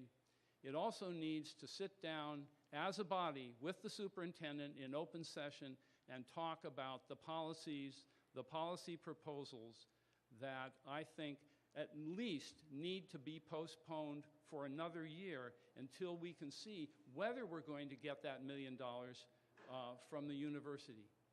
So thank you very much. Vote for the motion to refer. These schools are in crisis and they need our attention. Okay, the motion on the floor is a motion to refer, which requires a majority. I would ask that we limit our discussion to the pros and cons of the motion to refer. I would also ask that we have it, come to a vote soon on that. I hear a point of order. Hilda Greenbaum, Precinct 1. If 3 towns have already passed this budget, what... Okay, I'm sorry. Sorry, that's not a point of order. It's a great question, and I'll recognize you after a couple other speakers if that hasn't been answered, but that's not a point of order exactly. Oh, it's not? I'm absolutely confident we will get to that question. Okay. Okay, trust me. So we are trying to limit our discussion now to the motion to refer. Ms. Tileman. I would urge you to vote against this motion. As part of the Finance Committee, one of my roles is to monitor the schools, which I've done for 6 years. And I attend most of their meetings, as they will attest to that. And yes, there are differences between what is policy, what is curriculum, and the wide variety of things that go with that. So that while there may be differences, I expect that there will be. But I don't think this is the resolution, is to take this back. I think the committee works very hard at working together. I would urge you to vote against this proposal. Ms. Garrick. I'd like to ask Mr. Morris to respond to some inaccuracies. Okay. Actually, could you first perhaps answer the question that was posed about what does it mean if it's referred? So my understanding is that since the assessment method has been approved by all 4 towns, that the budget just needs 3 of the 4 towns to approve it. Yeah, speak a little closer to the mic and a little slower. So 3 of the 4 towns have already approved the budget, and all 4 towns have approved the assessment method. So my understanding is that the budget is technically approved. But I will say just quickly that when we develop these budgets, it's through negotiations or discussions with all 4 towns as to what those towns can afford, and in particular with the Finance Committee of Amherst as to what Amherst can afford. So increasing the budget would obviously require a discussion with all the towns. Mr. Morris. So I just want to comment on one part around MCAS and our focus. Certainly we care about the achievement of students, but that's far from the only thing we care about in our schools. And just in terms of the adds and cuts to the middle school that were referenced, our adds to the middle school, the exception of a minor instructional supply line, were music, integrated arts, and an after-school ensemble, which are not MCAS-tested areas. So I think that our school committee has supported us to put our money where our mouth is about not only caring about MCAS, and many of the cuts were around administration, which will be challenging. But I wanted to just clarify what was added and what was cut at the middle school in the proposed budget. Okay, further discussion on the motion to refer. Yes, second row right in the center. Frank Eddy, Precinct 8. I've heard by rumor what the changes will be in the time allotted, but I haven't heard it officially. Could someone from the school answer and tell us specifically what the changes will be? I really want questions having to do with the pros or cons of the motion to refer, and that can be a great discussion if we don't refer, but we really need to focus on pros and cons of the motion to refer so we can come to a vote on that. So yes, third row from the back. Kenton Tharp, Precinct 1. So the Vice Superintendent makes a great point that the school committee is trying to focus on things other than MCATs. So this is a great thing to pass to help support that feeling that they want to do this, because some of the comments have been with that. So it's a symbolic thing, but the points made are very, very important. It's not going to have any effect on the budget probably this year. I mean, they could take it up and maybe change it, but that's likely not going to happen. The point is these are really excellent points that have been made by a couple one of the points, at least by a couple of town meeting members. And I think there's a lot of feeling in this room about the direction of MCATs and some of these things. So this is a way for a very, very powerful part of the regional school system, the Amherst town meeting, to make its feelings known and in a lot of ways in support of the direction that the regional school committee would want to go. So let's hope that we can give them the courage to continue doing what they really probably do want to do and what we want to do, which is change some of the direction, look at our relationship with the university, and give them the support for doing that. Thank you. More discussion on the motion to refer. Yes, front row over here.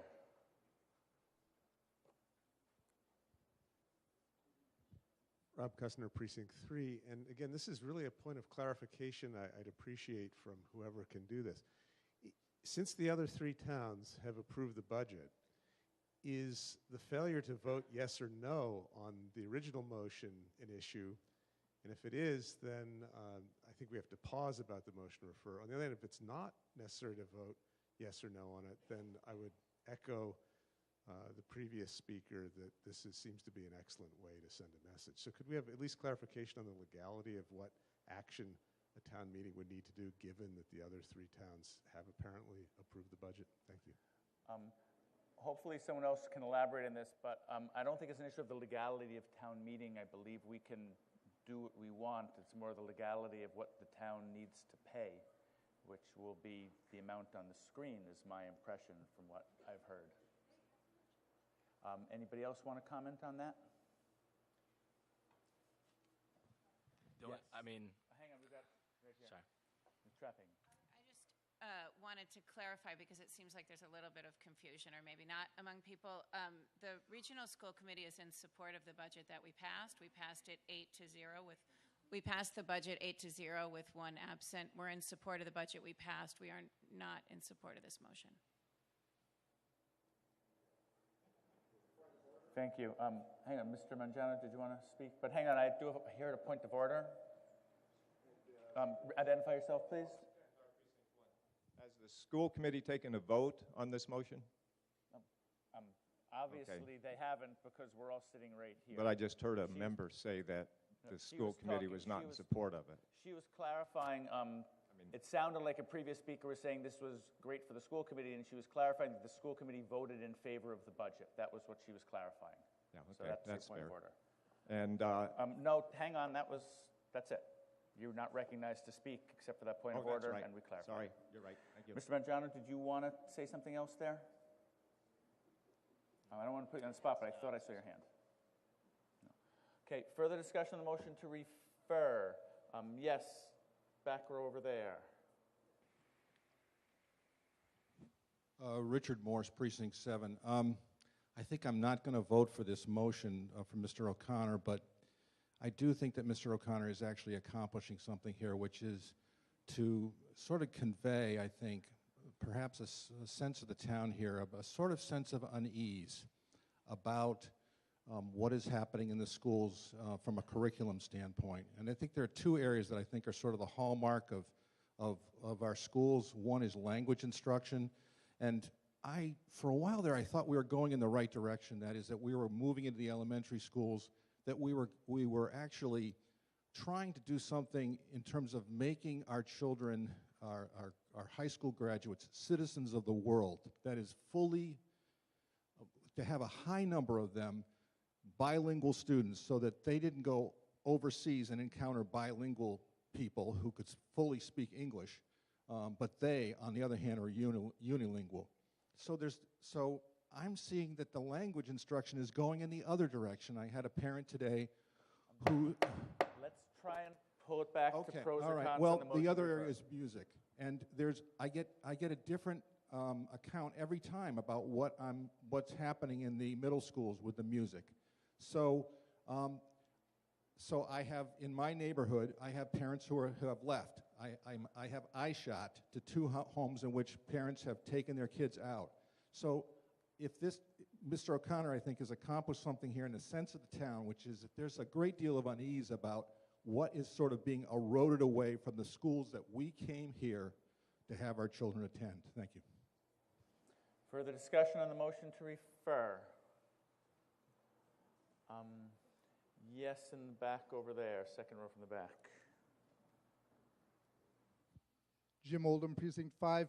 I think the best argument in favor of the motion to refer is the question that the moderator felt was outside the scope of the discussion around referral. That is to say that I believe a large portion of town meeting members don't understand what's been happening with the schedule in the middle school and the high school, are lacking, may not have children themselves currently in the system.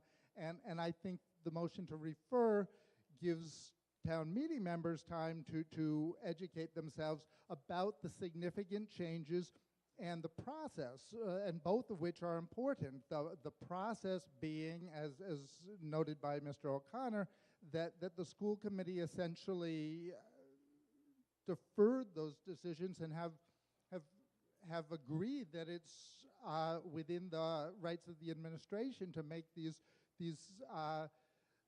scheduling decisions that are effectively curriculum decisions, and it really should be decisions being made by our elected school committee, not purely by the administrators. And secondly, as the previous speaker noted, these are decisions that are making major changes in what our children are being taught and how they're being taught. I would, whether the vote on the budget, our town's vote on the budget, is symbolic at this point or not, I would prefer delaying to give time for town meeting members to be better informed about what this budget's going to be funding next year, because it's not the same thing that my daughter saw in middle school this year. The kids coming in behind her are going to have a very different experience, and people should know that. And I think that the school committee should take some time to contemplate this and come back and talk to us about that. So I will support Mr. O'Connor's motion. Further discussion before we come to a vote? Way over there in the corner.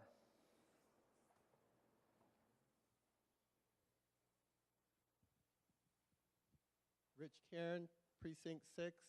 I call the previous question.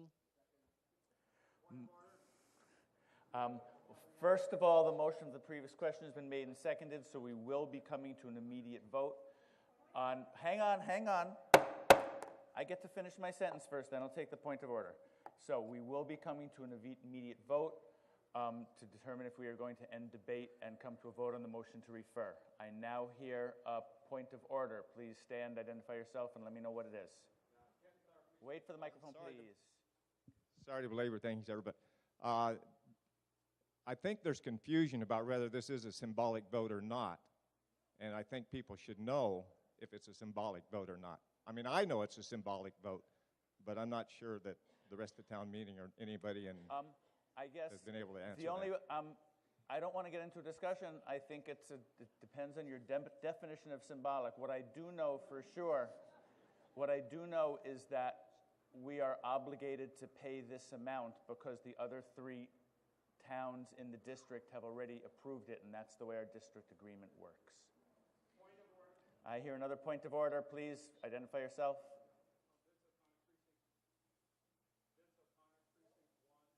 Mic working?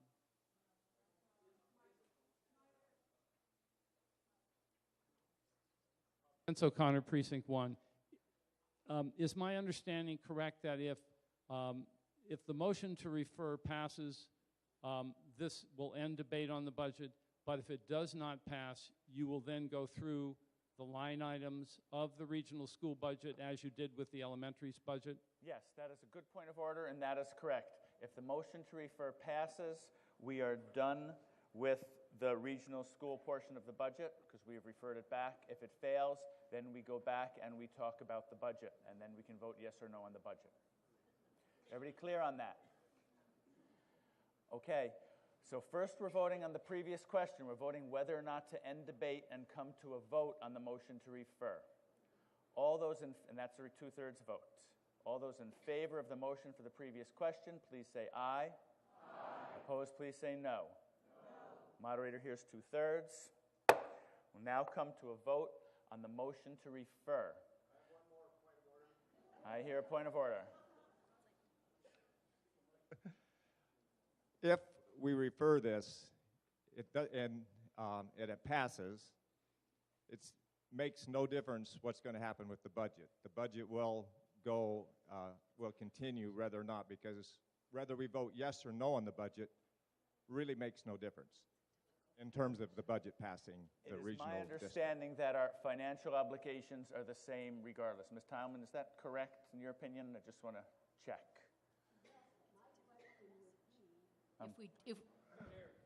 Okay, my question would be, if we don't vote this budget, what happens to the whole town budget?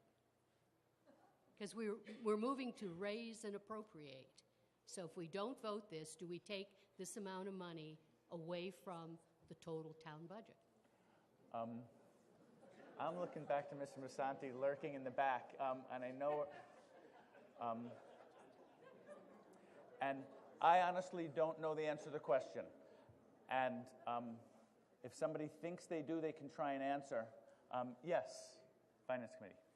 Bernie Kubiak, Precinct 8 member of the Finance Committee. My experience is that the town needs to vote yes or no. A motion to refer simply puts the answer off. The point that was raised by my colleague is perfectly valid one. If we don't vote this, we haven't completed the budget work, and we're going to have to come back at some point because we need a budget voted by the end of June. I think there were some very valid points made. Some very good points made. Hang on a second. Try and limit yourself to what you think will happen if we refer it, as opposed to the pros and cons. My best guess is that we will be back at a special town meeting to vote this budget if we don't finish it during the annual budget. And hang on. And to be honest, I don't know for sure, and some people may not know, and there's a lot of uncertainty, and yet we have to come and vote on this motion to refer. First, we have to, yes, and we already voted on the previous question, right? And it passed. Yes. Do I hear a point of order? I think it's a point of order, Mr. Moderator. This town meeting has previously referred a school committee budget back to the school committee during annual town meeting. I made the motion, and it was referred back. It came back later in the same session. There was no need for a special town meeting, and it was voted at that point. I don't remember if funds were added or subtracted or whatever, but we have had this experience in the past. There are future nights of this town meeting in which it could come back. Yes, and that is an option, because somebody can make a motion to reconsider, and we have some special rules that guide that, but that is one possibility. But there is a lot of uncertainty here, and I'm not one to deny that. And yet, we have to come to a vote, and we are going to come to a vote right now on the motion to refer. If you have a point of order, then you may speak, but that's it. So do you have a point of order? If so, wait for a microphone. No. So we have voted to come to a vote on this, and we need to do so now. All those in favor of the motion to refer, and this is a majority vote, all those in favor of the motion to refer the regional school budget back to the school committee, please say aye. Aye. All those opposed, please say no. No. Noes have it. We now have before us the initial motion for the appropriation for the regional school. And we're going to now go to page 47 of the Finance Committee book, where we have the line items. And is there discussion on regular education or special education? I see a hand in the second row right here. Can we get a microphone?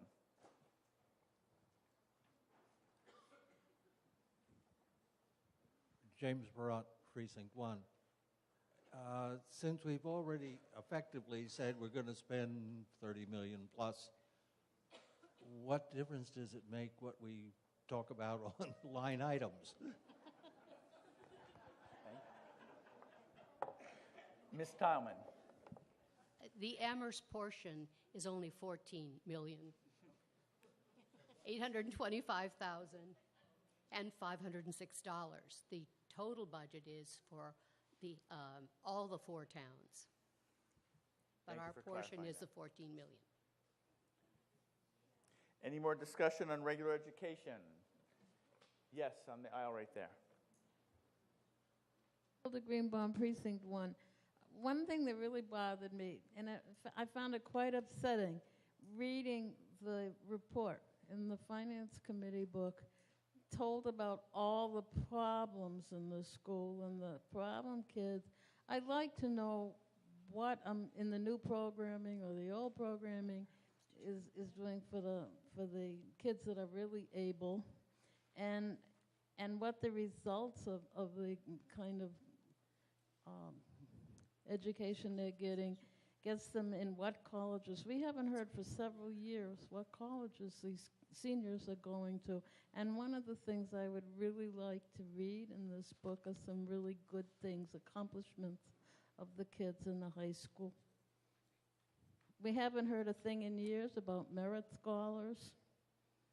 We haven't heard about presidential scholars, of which there used to be several when my kids were in school. And I'm asking this because I got 6 grandchildren living in this town who, 3 of them will be headed to junior high next year. Garrett? What I would be happy to do is to provide you with a listing of all of the accomplishments and where our students end up attending and what they're doing with their lives, which is absolutely quite impressive, and I think that you'll be reassured by that information.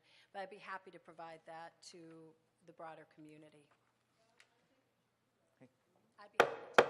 Let's not have a back and forth discussion, please. Looking for some new hands.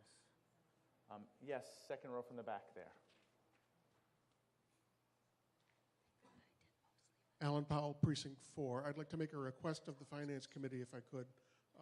And I asked for this last year and it wasn't done. I hope it can be done for next year. That you include a line in the school budgets that includes the percentage change year over year. And I think that would be helpful for this body. And also if you can include revenue sources for the elementary schools like you do for the regional.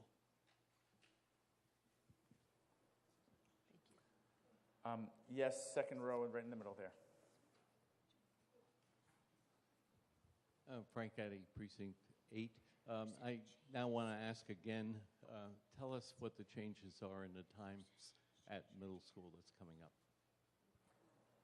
Okay, Mr. Morris? Sure. So I think there's 3 things that I want to share. It's we had a school committee meeting where we had public participation. Make sure you're talking to the microphone. Oh, sorry and maybe about a little slower too. Yep. Thank you. I appreciate it. So that took about an hour and a half to go over all these changes. So I'm going to try to summarize as best I can without taking an hour and a half. So our current schedule in the middle school has 788 hours, 788 minutes a week on core academic subjects. When we compare ourselves to local districts as well as other districts in the Minority Student Achievement Network, which we are a part of, such as Ann Arbor, Brookline, Chapel Hill, North Carolina, local districts like Northampton, Longmeadow, they're all over 900. Many of them are over 1,000. So what that really means is that our students are not getting as much time in math, reading, writing, science, social studies as our partner districts. And over the years, our teachers and administrators have recognized that as an issue for our students and for our teachers, that we're trying to cram too much content into not enough time. And that's not good for students, it's not good for teachers. This new schedule increases that to be very consistent with our partner districts. The second thing I want to share is that right now 70% of our students participate in a music program. And to the points that were raised earlier, we believe that should be as close to 100% as we can get it. So we are creating, with our creative teachers' help, music classes so that all students have access. And all students, we believe music is like math. Some kids love math, some kids might not. But everyone takes math in the middle school, and we believe music should be treated in that same way. So we're increasing the participation in music for all students. I think the third thing to share is that we tried to increase choice. So when you get to the high school, as many folks know, you have a lot of electives, you have a lot of choice. And in the middle school, we were really operating under more of an elementary model of kind of very pre-chosen course selection.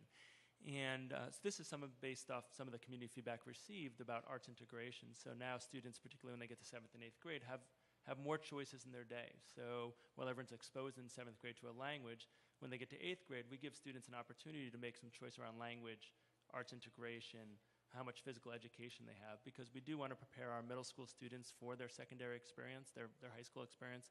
And what we also find is that, like anyone, when they have choice, they're more engaged, they're more connected to their teachers, they're more connected to their coursework. So those are kind of, if I'm summarizing, again, an hour and a half into a short amount of time, those are the 3 significant changes that we'll see in the middle school schedule. Thank you. Ms. Tauman. I have a partial answer for the question about budget increase. From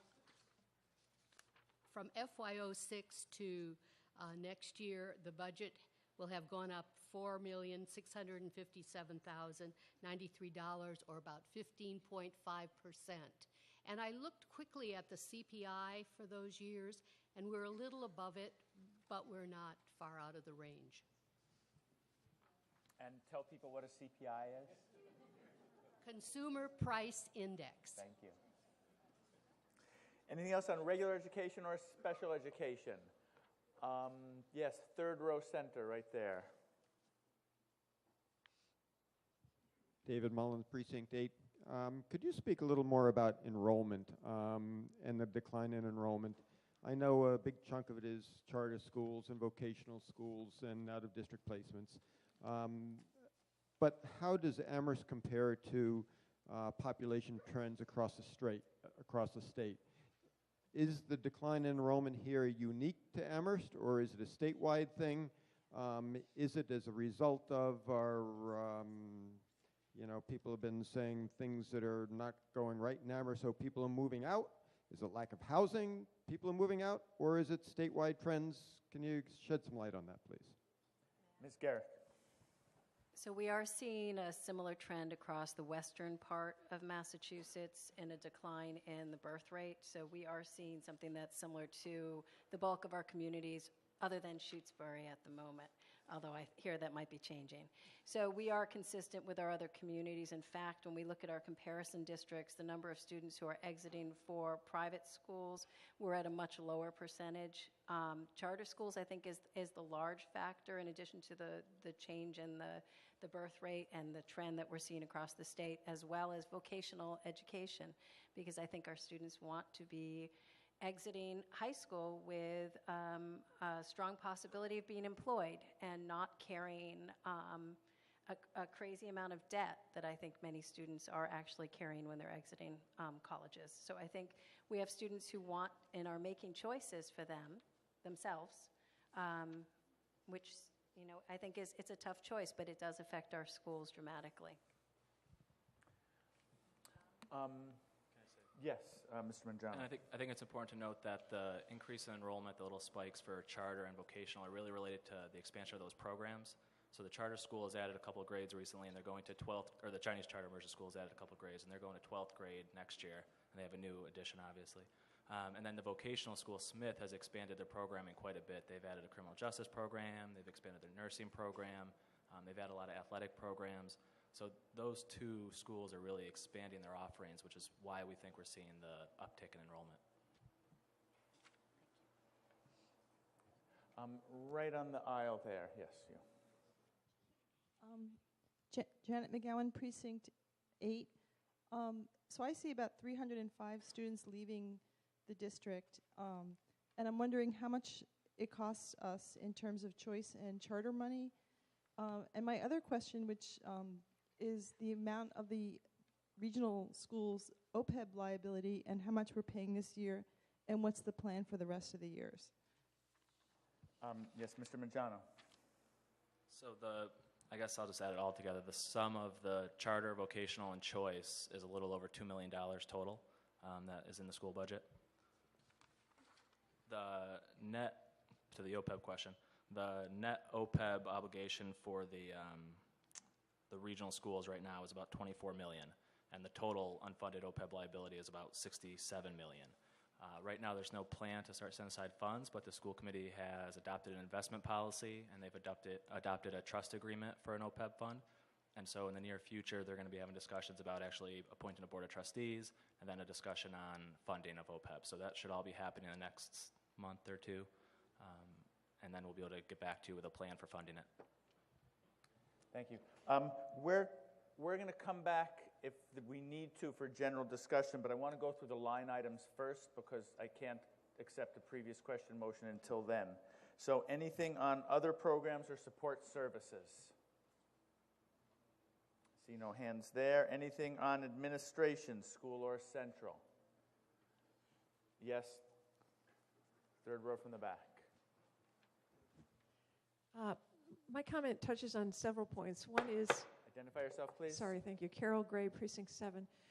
In terms of other programs, we've heard concern about the languages, and especially what we see with the charter schools is people care about languages.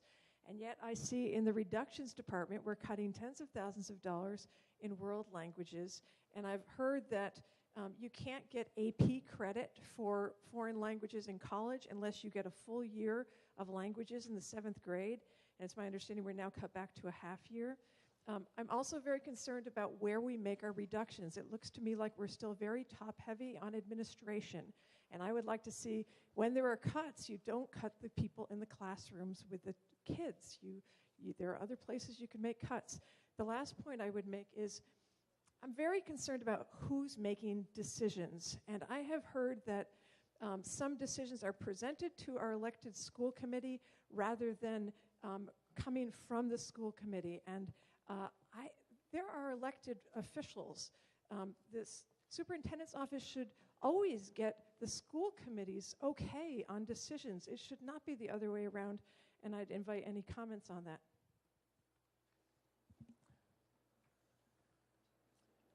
Anybody? No one's required to comment, but you can if you want to. Well, I would love Ms. Garrick. Oh, thank you. I apologize. So in terms of how the process unfolds, in terms of reductions, that is a conversation that happens at the school level first and with the district leadership. So this is not a process that is generated top-down. At the secondary level in particular, they're looking at factors such as enrollments and how many students, how many courses, how many sections do they need. And the secondary at the high school, majority, not all, majority were shrinking sections based on what was necessary, and they're maintaining a somewhat reasonable class size. I think it will be going up to an average 23. So again, the conversation of where these reductions are made or where additions come from, they are generated from the school-based administration and brought to the district and then presented to school committee for dialogue. And I think Thank you. Sorry, Mr. Morris? So I think just on the world language cuts, if you look at that page, there's cuts in pretty much every major academic department, and that's based on enrollments. So none of the areas were targeted for any reason that we favor math over foreign language or vice versa. But students we have declining enrollments, and to a certain extent, students vote with their feet at the secondary level. And we want to maintain class sizes that are reasonable. We're not in a financial situation where we can maintain class sizes if 5 students register for a class.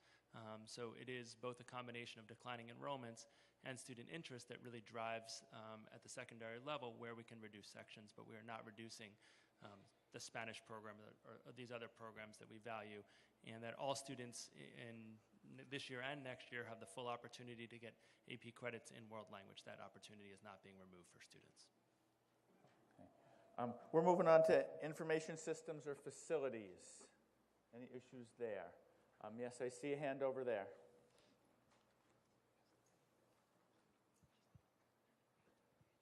Amy Middleman, Precinct 5. I'd like to know why there used to be winter time for the community swimming in the school's pools, and there no longer is. It's my understanding that it's some kind of school policy that's preventing LSSE from accessing the pool for recreational use. I'd also like to say that given the winter we had, it would have been really nice for the community to do something like swimming. I think it's a great recreational thing. I have no idea why our families have to go to UMass to do their swimming when in the past we could all do it in our town, and I'd like some explanation. Thank you. Anybody have anything to offer on the pools? Does Mr. Bahanowitz want to? May I ask Mr. Bahanowitz? Pardon me? Mr. Bahanowitz. Mr. Bahanowitz. Answer that question. There he is. Sorry about that.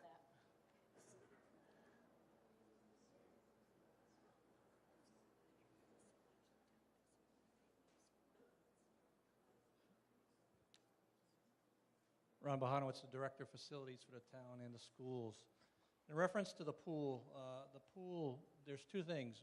One is we have the huge thing we have right now in schools is the security of the building. So anything that occurs while there are children in the schools, then usually the public is not as easily obtainable to the facilities. So we, in our schools right now, we have children in these schools from approximately 7 o'clock in the morning until approximately 7 o'clock at night. So that kind of cuts that window out, so from the safety point of view. The second thing is why they moved to UMass. There was leisure services in our pool. We used to charge them a operational fee cost that it cost the district to operate the pools for the chlorine, the electricity, the heating. I can tell you that the middle school pool expense to operate it is expensive, very expensive. However, it is a great asset. It's a great asset for our students to learn how to swim.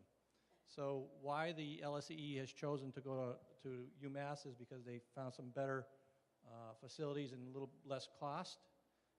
But our pools are still open to them if they wanted to work with our facilities program. Thank you. Anything on transportation? Okay.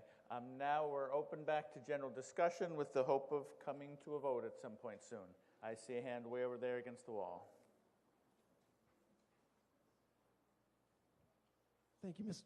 Thank you, Mr. Moderator. Jim Brissett, Precinct 6. I'm also on the LSSE Commission and representative from LSSE to the CPA Committee. I think there is I don't want to get into a thing between the town as represented by LSSE and the schools as represented by the facilities manager, but this is another one of those arcane budget things where we have been told, LSSE Commission, that for us to use the pool would have been over $30,000. So I just want to throw that out there.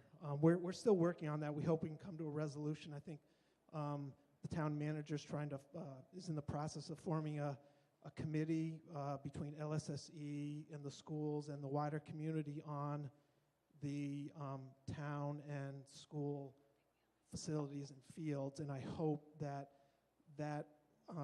committee can come to a resolution on this whole issue of who owns what facility, who gets to use it, because we all write one check to the town that goes for our schools, goes to LSSE, goes to a lot of things, and these are all one pot of money should be shared and allow the community access to all our fields and facilities, no matter if it's town or school.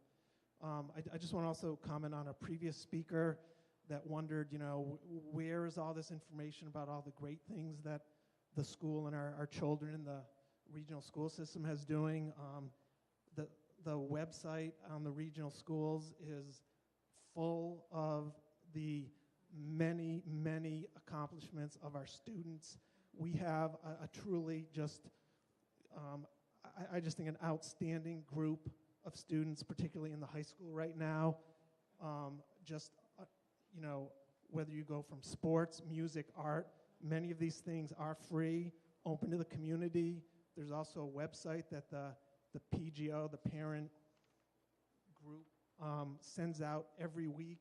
Very easy to sign up. You just go to the school website, put on your email, and you'll get a weekly listing of all the things going on in the school, concerts you can go to, sports, lots and lots of information there. So, we do have a responsibility as members of the community if we want to find out what's going on in the schools, to go to the website, to attend sporting events, to attend the concerts, to really support our children, and particularly because, it's unfortunate that the news media around here has been focused so much on negative, and that is not a reflection of what's going on in the school.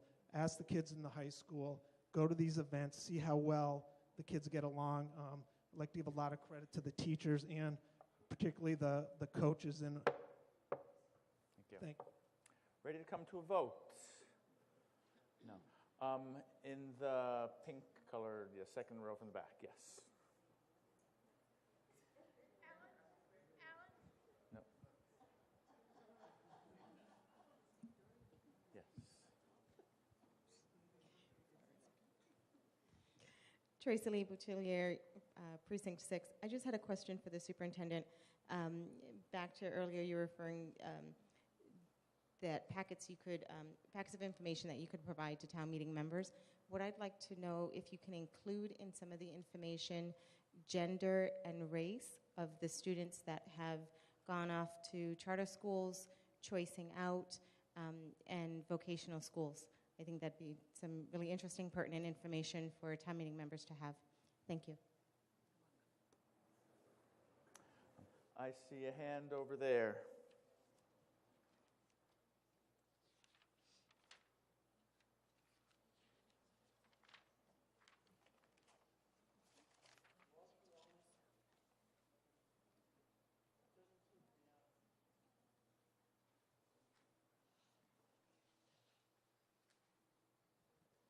Walter Walnick, Precinct 5.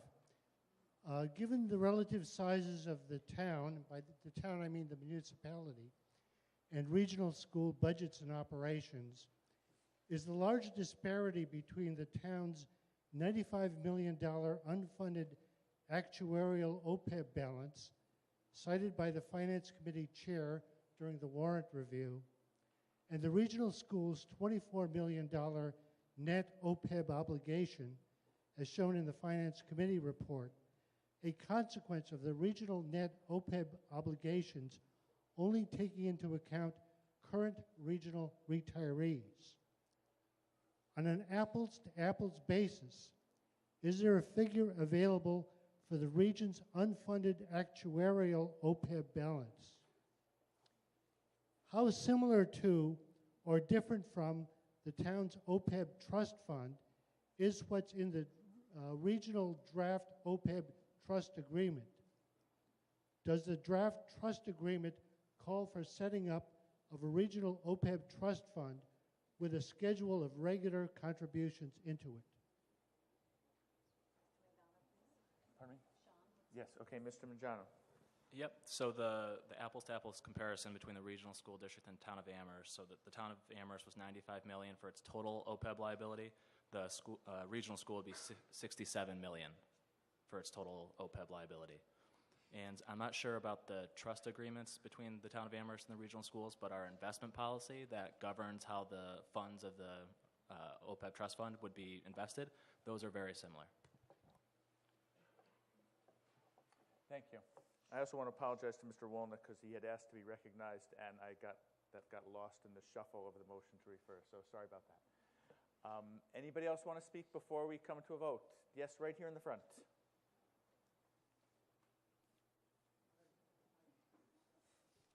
Catherine Gilbert Espada, Precinct 6. I'd also like included in the information the diversity of the staff. I had asked that last year, but I'd like to know if there's been any changes in the diversity of the staff. Mr. Mangiano? Oh, no. I'm sorry, I thought. No, we'll include that. Pardon me? Ms. Garrett. I was going to say, we'd be happy to include that, and it's on the link that we sent out, but I'll make sure that we include that for the community as well. Further discussion before we come to a vote? Yes, all the way in the back there. Pat Church, Precinct 5. We heard during the middle school discussion that of the charter private choice school, it was costing, I think it was, I remember the amount for the UMass housing students, that was $1 million, roughly. I'm wondering, out of an earlier discussion, it was said that in the high school it's a $2 million pot. How much of that is UMass, students that live at UMass?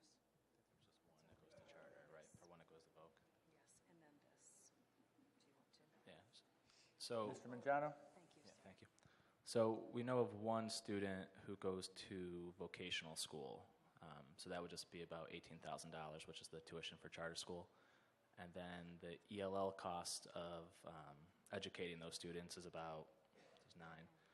We don't have it broken out separately between the region and the elementary school, but the total ELL costs are about $185,000. Ready to come to a vote on the regional budget? I see no hands. The motion is before us on the screen. This is a majority vote. All those in favor of the motion that you see before you, please say aye. Aye. Opposed, please say no. The ayes have it. We can now have some musical chairs. The school committee is released from the front to be replaced by the select board and town manager.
We are now moving on to Article 13, Capital Program Equipment, and I call on Mr. Slaughter to make a motion.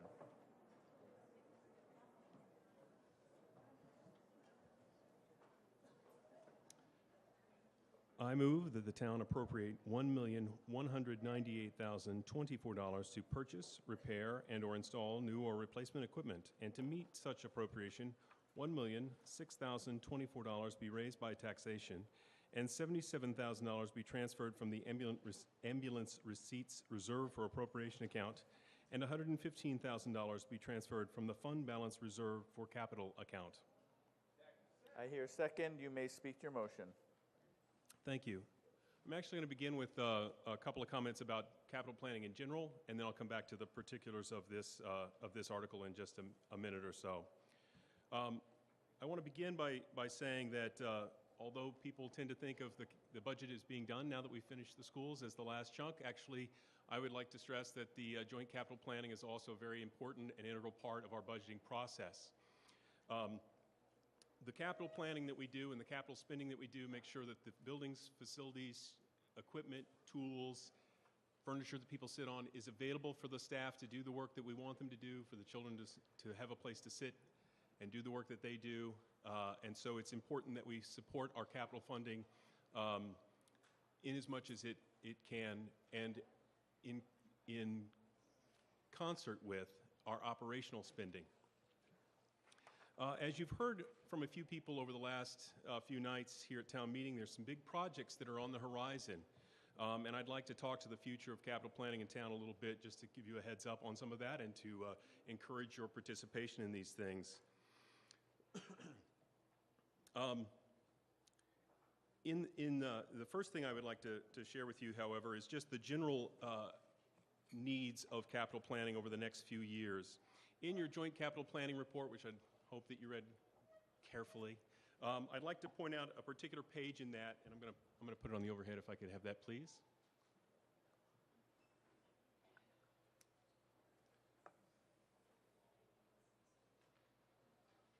So the print's pretty small, but I wanted to point out the page here to you. In the middle are 3 gray lines. I'm going to talk about the bottom 2. I'm sorry? So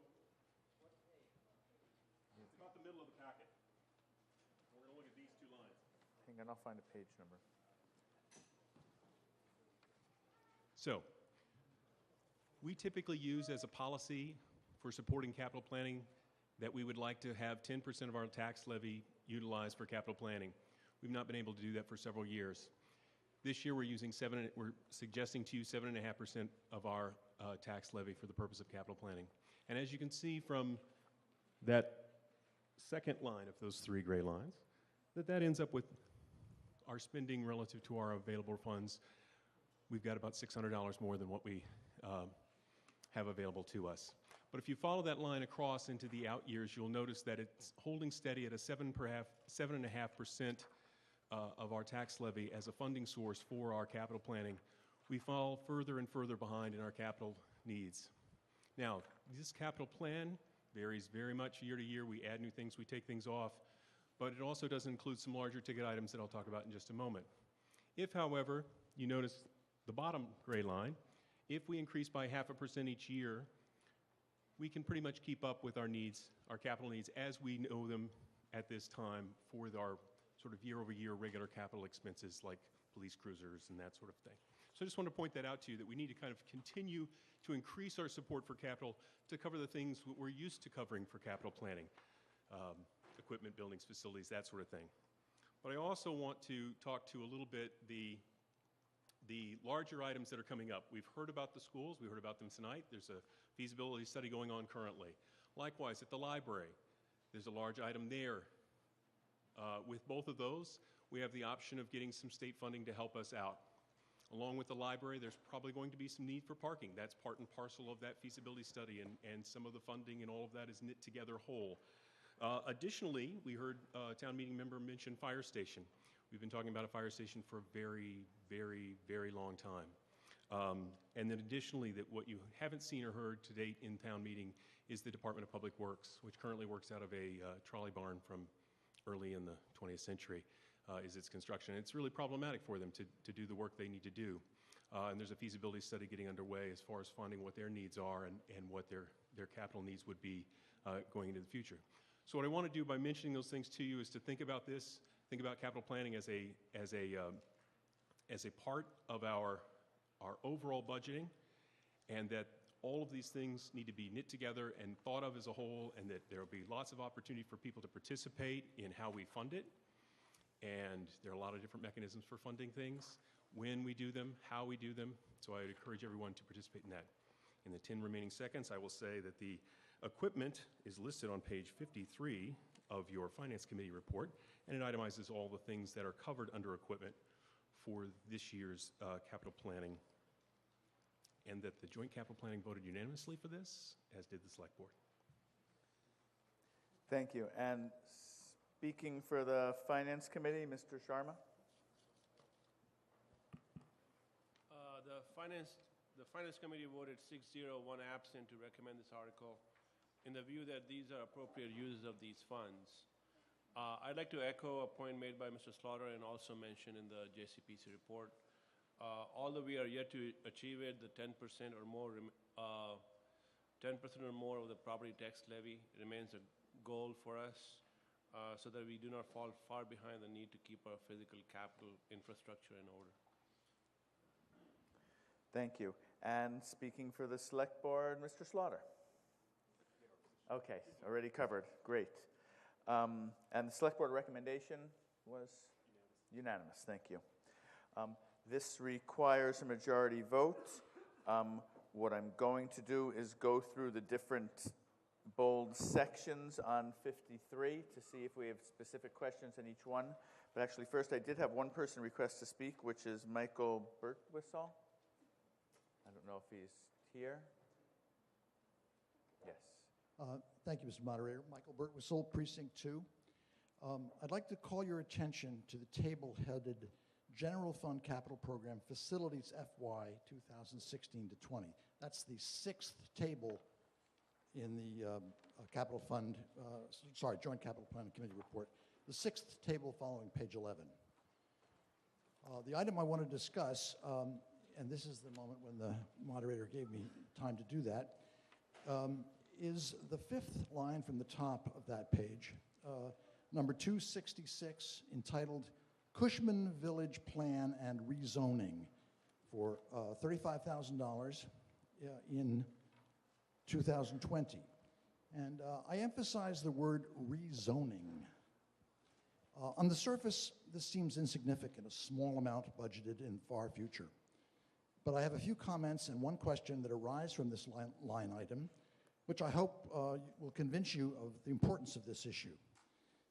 First, you will recall that just last Wednesday, one of our primary arguments in favor of hiring a development director, perhaps even the argument that turned the tide, was that, well, this has been talked about for years. During that debate, I wanted to say, but was not recognized, that just because it's been talked about for years doesn't mean it's a good idea. So I'm speaking out now about an item scheduled for 2020 because it's a bad idea, and I don't want it to be talked about and included in projected budgets year after year until it becomes inevitable. Well, why is it a bad idea? Well, first, because the people who live in Cushman don't want their village rezoned. They want it the way they like it the way it is. Second, it's also a bad idea because there has been no public discussion of such a proposal. It's true that there is a misguided identification of Cushman as a, quote, village center in the master plan, which, as we all know, town meeting never voted on. But just drive through Cushman and you will see that this is not a village center. The only commercial operation in the area is the popular Cushman Market and Cafe. Excuse me. And that's the way we like it. Now, this budget item seems to suggest that someone has decided that the rezoning of Cushman should happen. And that it's just... I'm going to stop you there because what I believe we agreed on is... Excuse me. I'm not stopping him for time. Oh, yeah, stop the time. Thank you. Now let me collect my thoughts. I believe what we discussed and what I said was okay to do was to make a brief statement and ask a question if you want. Since this line item isn't on the budget, but you asked where's an appropriate time for me to ask a question or make a brief statement. So I'm asking, and I said this was an appropriate time, but I do not want to get into too big a debate, and I don't want it to be too big a statement. So finish up your statement, ask a question of the JCPC if you have one, and then after that, we can't have any more discussion on this because it's not what's before us now. I gave him permission because he wanted to know where to ask his question. So if you could finish up your statement and get to your question, I'd appreciate it. Thanks. Well, my questions are three. Who decided that Cushman should be rezoned? Certainly not the Cushman residents. And who was responsible for getting this item inserted into the long-range capital budget planning? And finally, I know that a motion to this effect is out of order, but I would respectfully urge the Capital Planning Committee to remove the $35,000 for rezoning Cushman from this and all future budgets. Please don't let this bad idea be talked about and included in projected budgets until it too becomes inevitable. Thank you for your attention. Anybody care to respond to that? Mr. Pooler? Thank you, Mr. Moderator. The document you have before you in the JCPC report is a combination of two things. For FY16, it is a set of budget recommendations that you have in the warrant articles tonight, which are appropriations of funds. It is also a plan going forward for the next 4 years. And the requests in that plan come from a variety of sources, mostly from departments making requests, Sometimes there are also town committees that have put forward requests for us. And so what we do is we show what those requests are, how they fall out in time, and as Mr. Slaughter said earlier, depending on how much money we allocate every year toward capital, whether we have a reasonable shot of meeting those requests or whether there's going to be a significant financial gap between requests and available resources.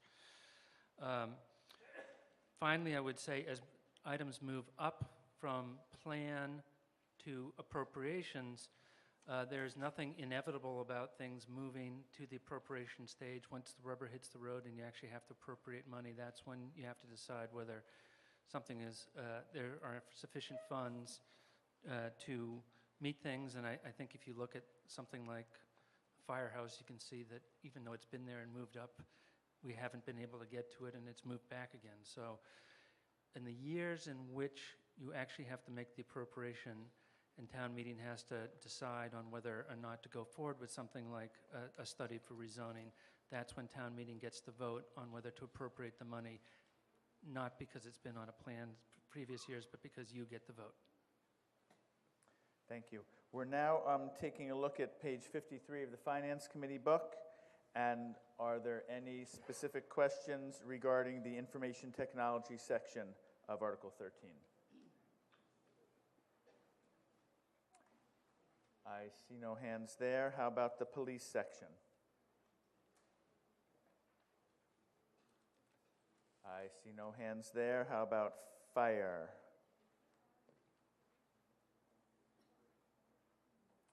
Still seeing no hands. Highway? Tree and grounds? Yes, I see a tree and grounds hand back there. Jim Oldham, Precinct 5. Actually, this perhaps should have been highway because I understand the common is a public way. I'm actually looking for something that's in the joint capital planning report, but not in the Finance Committee budget. I was able to make correspondences of every other line, but there's $20,000 for electrical equipment for the town common that appears in this set of expenditures in the report from the joint capital plan, but it doesn't, I can't find it anywhere. I'm curious what I'm missing. Thank you. Anybody see that and willing to respond?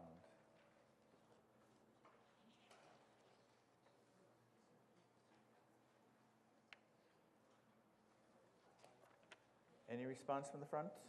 Do you know what he's referring to? I do. I just haven't found it yet. Okay. Hang on just a second.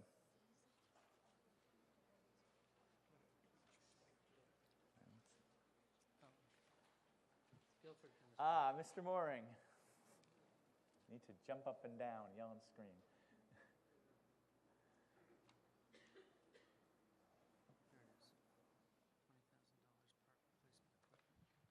Good evening, Guilford Mooring, Superintendent of Public Works. Yes, in the line item for the parks equipment, the spider boxes, the electrical equipment was put into that line item. That when we made the request, we had them as two separate requests, and I added them together, and they went ahead as one request for parks equipment because the Tree and Grounds Division maintains the commons, so we put it all together in one item. So when you see that item for $20,000, $15,000 is for the electrical equipment and $5,000 is for other equipment in the parks, like we've been asking for in the past. Thank you. Anything else on trees and grounds or anything on conservation? Yes, in the back there. Actually, my question, Pat Church, Precinct 5, the question was about what you were just talking about, which was work to be done on the common. Can we have any kind of an update on a plan for the whole redo of the common, or is that not part of that electrical thing, or is that another whole issue? Mr. Mooring? The money you're voting for tonight is for portable equipment. It's not permanently fixed to the common. It can be used on the South Common, the North Common. It can go to Kendrick Park. It can go to Sweetser Park. It could go to one of the recreational fields for a big event there as well. So what you're voting for tonight has nothing to do with redoing the common. The North Common, we put in for a park grant, and we didn't get it. We will be putting in for that park grant again, and there's a process going forward. There'll probably be another public meeting rather soon after town meeting's over to have another discussion about the final plans before that park grant is submitted, and I think that's what you're talking about. Thank you. Anything? Okay, I see a hand right there, fourth row back. Gordon Freed, Precinct 6. We have a request for different vehicles in this listing, and I know that town departments are spread out all over town, but is somebody in charge of finding out if the truck that's over here and sitting here for 3 days unused can be used by the department over here? Mr. Mooring. I think DPW has the most equipment that does that. We do loan equipment out to other divisions if they have a request for a specific piece of equipment. The police departments borrow dump trucks from us when they're doing some work to get ready for their adventure. They have an adventure camp they do in the summer. They get some wood chips and stuff. They borrow some equipment. The conservation department borrows equipment from the DPW. We loan equipment in the DPW between divisions, but we do have a substantial amount of equipment.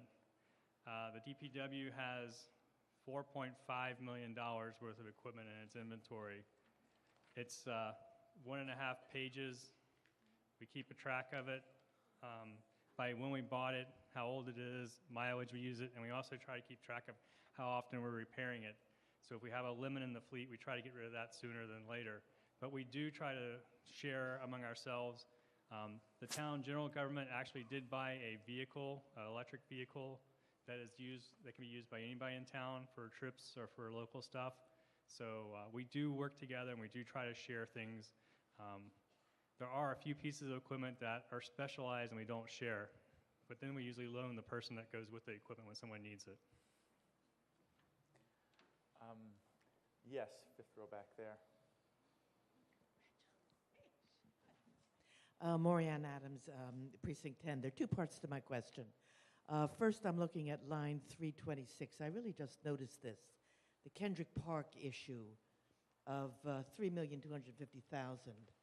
I'm just wondering, it's some lines down the front, some years down the line, but it would really be interesting to know what's in mind about that. And the second part, I really want to pick up on Mr. Birdwhistle's remark about rezoning. When I look at that, there are 6 items for $35,000 each for rezoning that there's been no preliminary discussion about at all.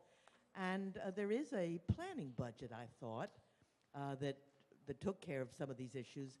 So I really have, since both the Kendrick Park, line 326, and the rezoning issues 264, 266, 268, I'd really like to hear some thought about why these are in this budget. Okay, I'll let Mr. Slaughter respond a little, but I do want to remind you, we're talking now about FY20 projected spending, and it's okay to ask a couple questions, but we do need to maintain our focus on this fiscal year. So, Mr. Slaughter. Okay, a couple of things. The items on rezoning are all under facilities, which, just as an FYI, is a different article. That's a particular point, but not necessarily the one you wanted to hear right now. More to the specifics, some of the, for example, with Kendrick Park, sometimes things are placed on this, especially in the very, very out years of 4 and 5 years away, in order to have an ongoing reminder that we need to have the conversations about those and to begin the process of having more explicit conversations about those. And I think that Kendrick Park is a perfect example. That number is very soft, I would suggest, as far as how big it is. It could be bigger, it could be smaller. There may be grant funding we can get to help. And again, I think the process of discussing that one in particular is very early on. I think Mr. Mooring talked a little bit about applying for a park grant. So I think we're really early in the stages in that one. But nonetheless, I think it's in there to remind us that we will probably want to do something in and around there. Likewise with the zoning ones that are in there, they're projected well out into the future. I think the driver for that, and perhaps Mr. Tucker, if he's here, could talk to it a little bit, is primarily given what is in the current master plan, thinking about those places that came up in the master plan as potential for looking at and thinking about. They've placed those as, again, sort of placeholders to give us an idea of things we want to think about and look at. It could be in 2 years' time those disappear, or some of them stay, some of them go. But nonetheless, I think with the master plan in hand and some of the things that is suggested for us to do, that's part of why those live in the out years a little bit. But I wouldn't spend too much time worrying about them, but do keep an eye on them. As we move forward, we do want to have a full public conversation about those things. And so reach out to your people you know on JCPC as we get closer to those things. Thank you. Thanks.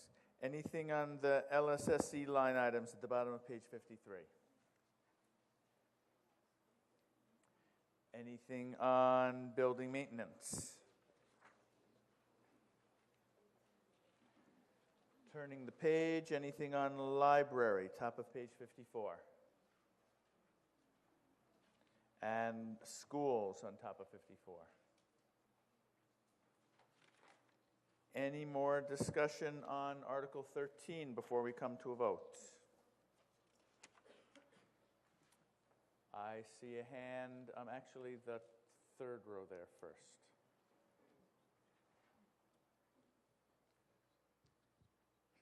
John Fox, Precinct 10. Mr. Slaughter referred several times to the master plan, and it comes up in lots of discussions. My understanding is the master plan has never been presented to town meeting for approval.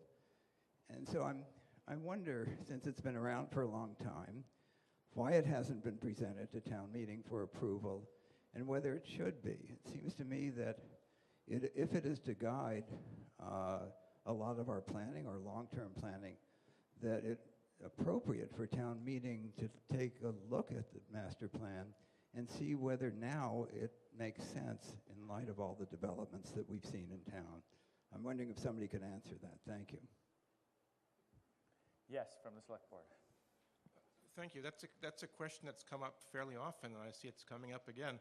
Under state law, a planning board adopts a master plan, and that's it. So there was no need for a formal vote from town meeting. As I mentioned, I was the past chair of the committee that produced the master plan, as was Ms. Brewer.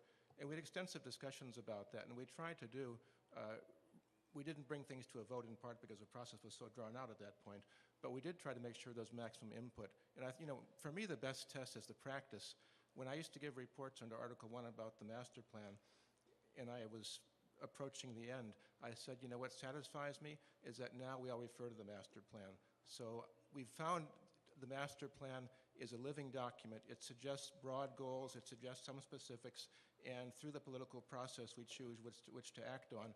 But I think it's been very valuable as serving as a common point of reference. And just to wrap up, one of the most important things we found going back to the SCOG report, Select Committee on going way back to the 1970s, was people like village centers and open space, anti-sprawl, the way town looks, the character of Amherst as is. So the short answer is it's not legally required, but we feel that through a terribly inclusive process and through the constant referencing of the master plan, refining our understanding of it, we've achieved that. But again, I understand the sentiment, and we did in the committee as well. Thank you. And very front row right here.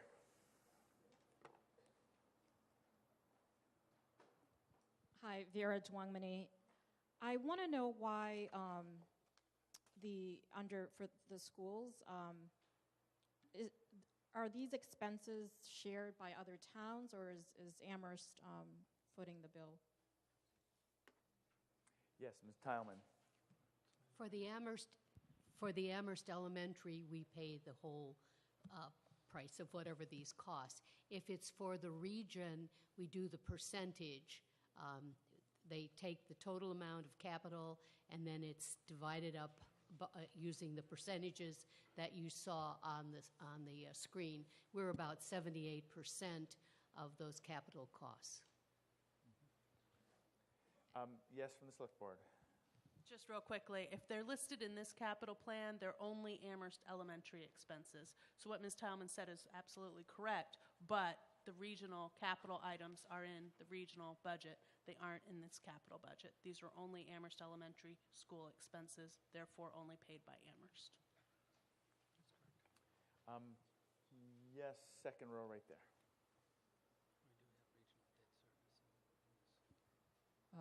Mary Wentworth, Precinct 5.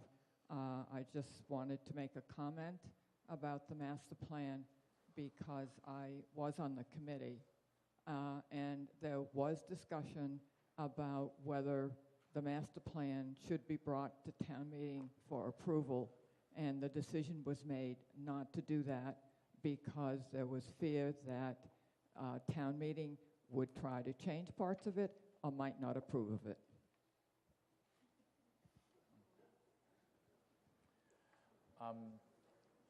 Okay. All the way in the back there. Pat Church, Precinct 5. This is maybe an appropriate question. I'm looking under miscellaneous, line 331. Why do we need $70,000 to, and the one for fiscal year 18 is not very far away, to implement the master plan? Again, we're talking about something for FY18 and FY20. If anybody wants to try and respond to that, they may.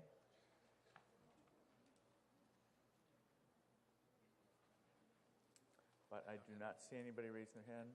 Mr. Slaughter? Again, as was the situation, I think, that I mentioned earlier for the rezoning, which are more specifically areas that I think the master plan probably drew out as areas where we want to think about more concretely. These particular articles were placed, again, kind of as placeholders to see whether or not we needed some resources applied to some help with, whether it be zoning particulars or other aspects of the master plan. But again, I think that the idea with those is not at this point gelled into a specific proposal of exactly what we're looking to fund with that $35,000, but it is something where we're expecting there might be a need at that point in order to fund a project or to fund some study or gain additional knowledge or expertise from outside people to help us to implement some component of the master plan. But again, it's still open for quite a bit of debate and refinement of process and particulars.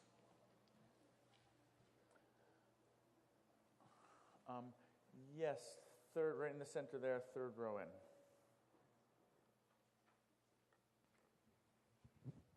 Paige Wilder, Precinct 10. I just want to say, since the previous speaker was speaking for all of us and he didn't include my opinion, I don't think whether or not legally we have to ratify the master plan is important. I think the master plan is at the core of the rift of this town, and to say that the town broadly supported the master plan, when I don't even know if you're talking about the master plan to which there was input or the master plan that the head of the planning department wrote, there's not even shared language around the master plan.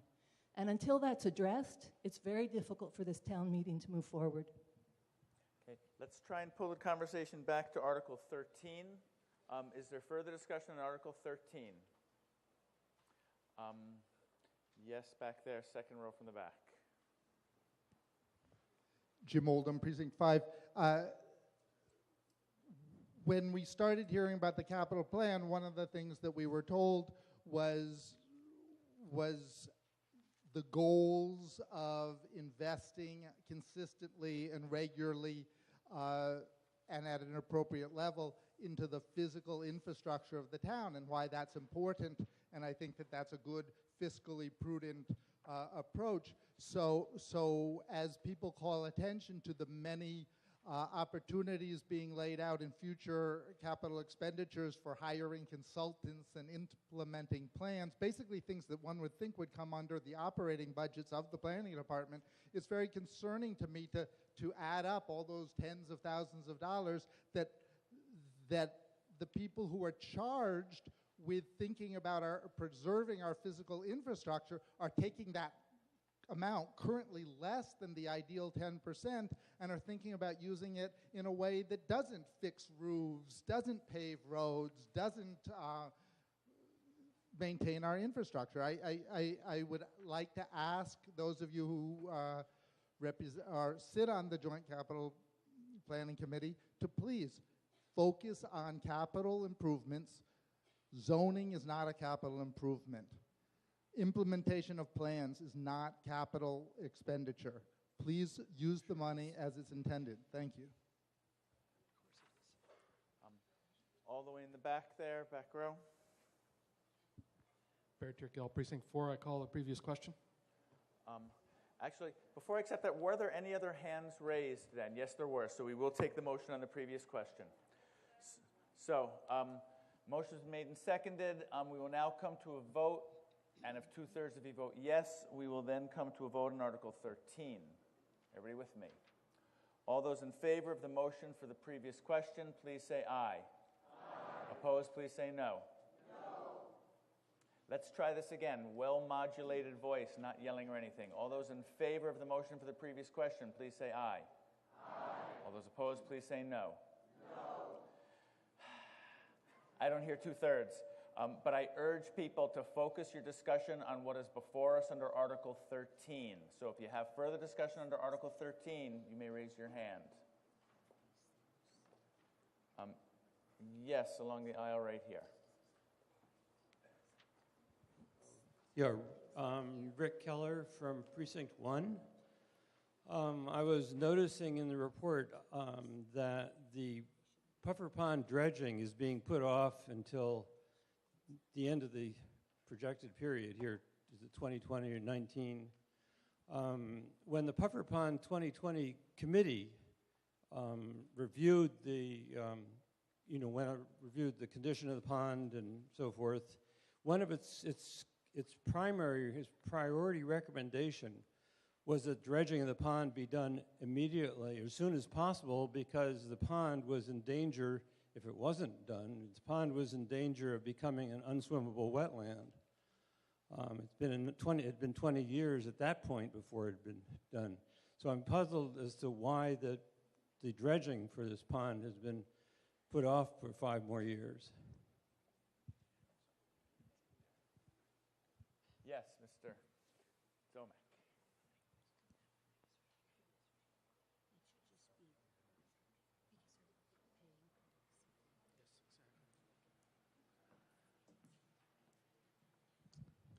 Dave Zomek, Assistant Town Manager, Director of Conservation and Development.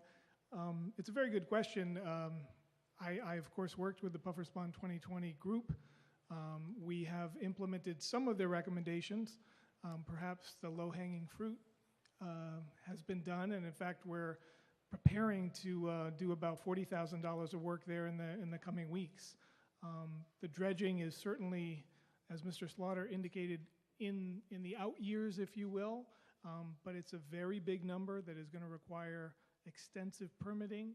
So I think our goal is to actually get going on some of the pre-permitting during 2015 and then work with the town manager, the finance director, looking at various funds of money. Unfortunately, there aren't state funds or federal funds to do this. Dredging money is very difficult to find. So I think we're going to redouble our efforts in 2015 to get the pre-permitting done and then move toward a dredging plan that would probably be done in the fall a few years out. I think we've got some swimmable years left in Puffer's Pond, but we do need to get on that project. Further discussion on Article 13? Yes, in the center, second row from the back.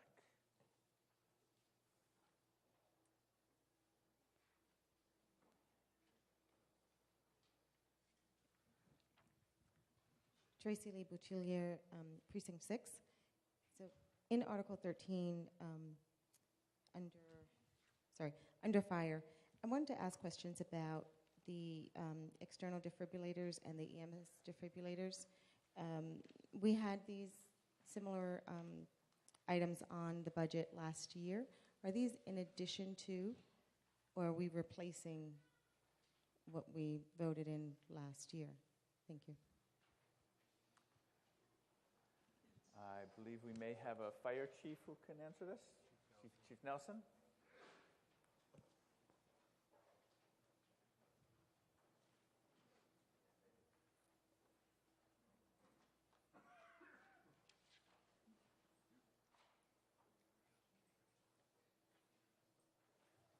Tim Nelson, Fire Chief. Well, looking at that light, I do it every year. I look right in it. Could you repeat your question? Microphone, please.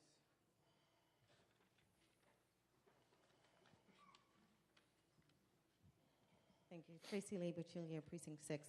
So my question was in regards to the defibrillators, as automatic defibrillators on the budget, as well as EMS defibrillators. I believe I recall that last year we also had defibrillators on the budget, so I'm just asking, are these in addition to, or are they replacing what was on the budget for last year? They're replacing on all of our ambulances and in police cruisers. Thank you. Sure. Further discussion on Article 13 before we come to a vote?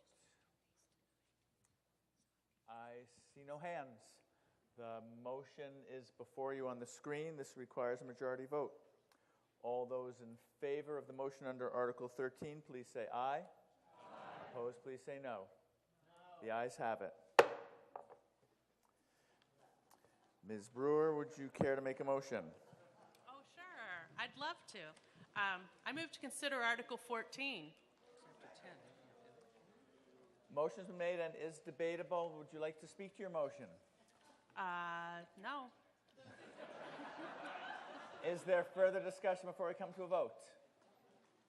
I actually want to say one thing before we come to a vote, which is tonight we got a quorum at around 7:10, which was a couple minutes after Wednesday of last week, which was a couple minutes after Monday of last week. And that's 10 minutes out of everybody's lives who got here on time. So let's try when we reconvene, if we vote to adjourn, to all be here on time and get a quorum as close to 7 o'clock as possible. We now come to a vote on the motion to continue more this evening. All those in favor, please say aye. All those opposed, please say no. Noes have it. Ms. Brewer, try another motion. I move to adjourn to Wednesday, May 6th at 7 p.m. Motion adjourned is not debatable. All those in favor of the motion adjourned, please say aye. Opposed? The ayes have it. We are adjourned. See you Wednesday.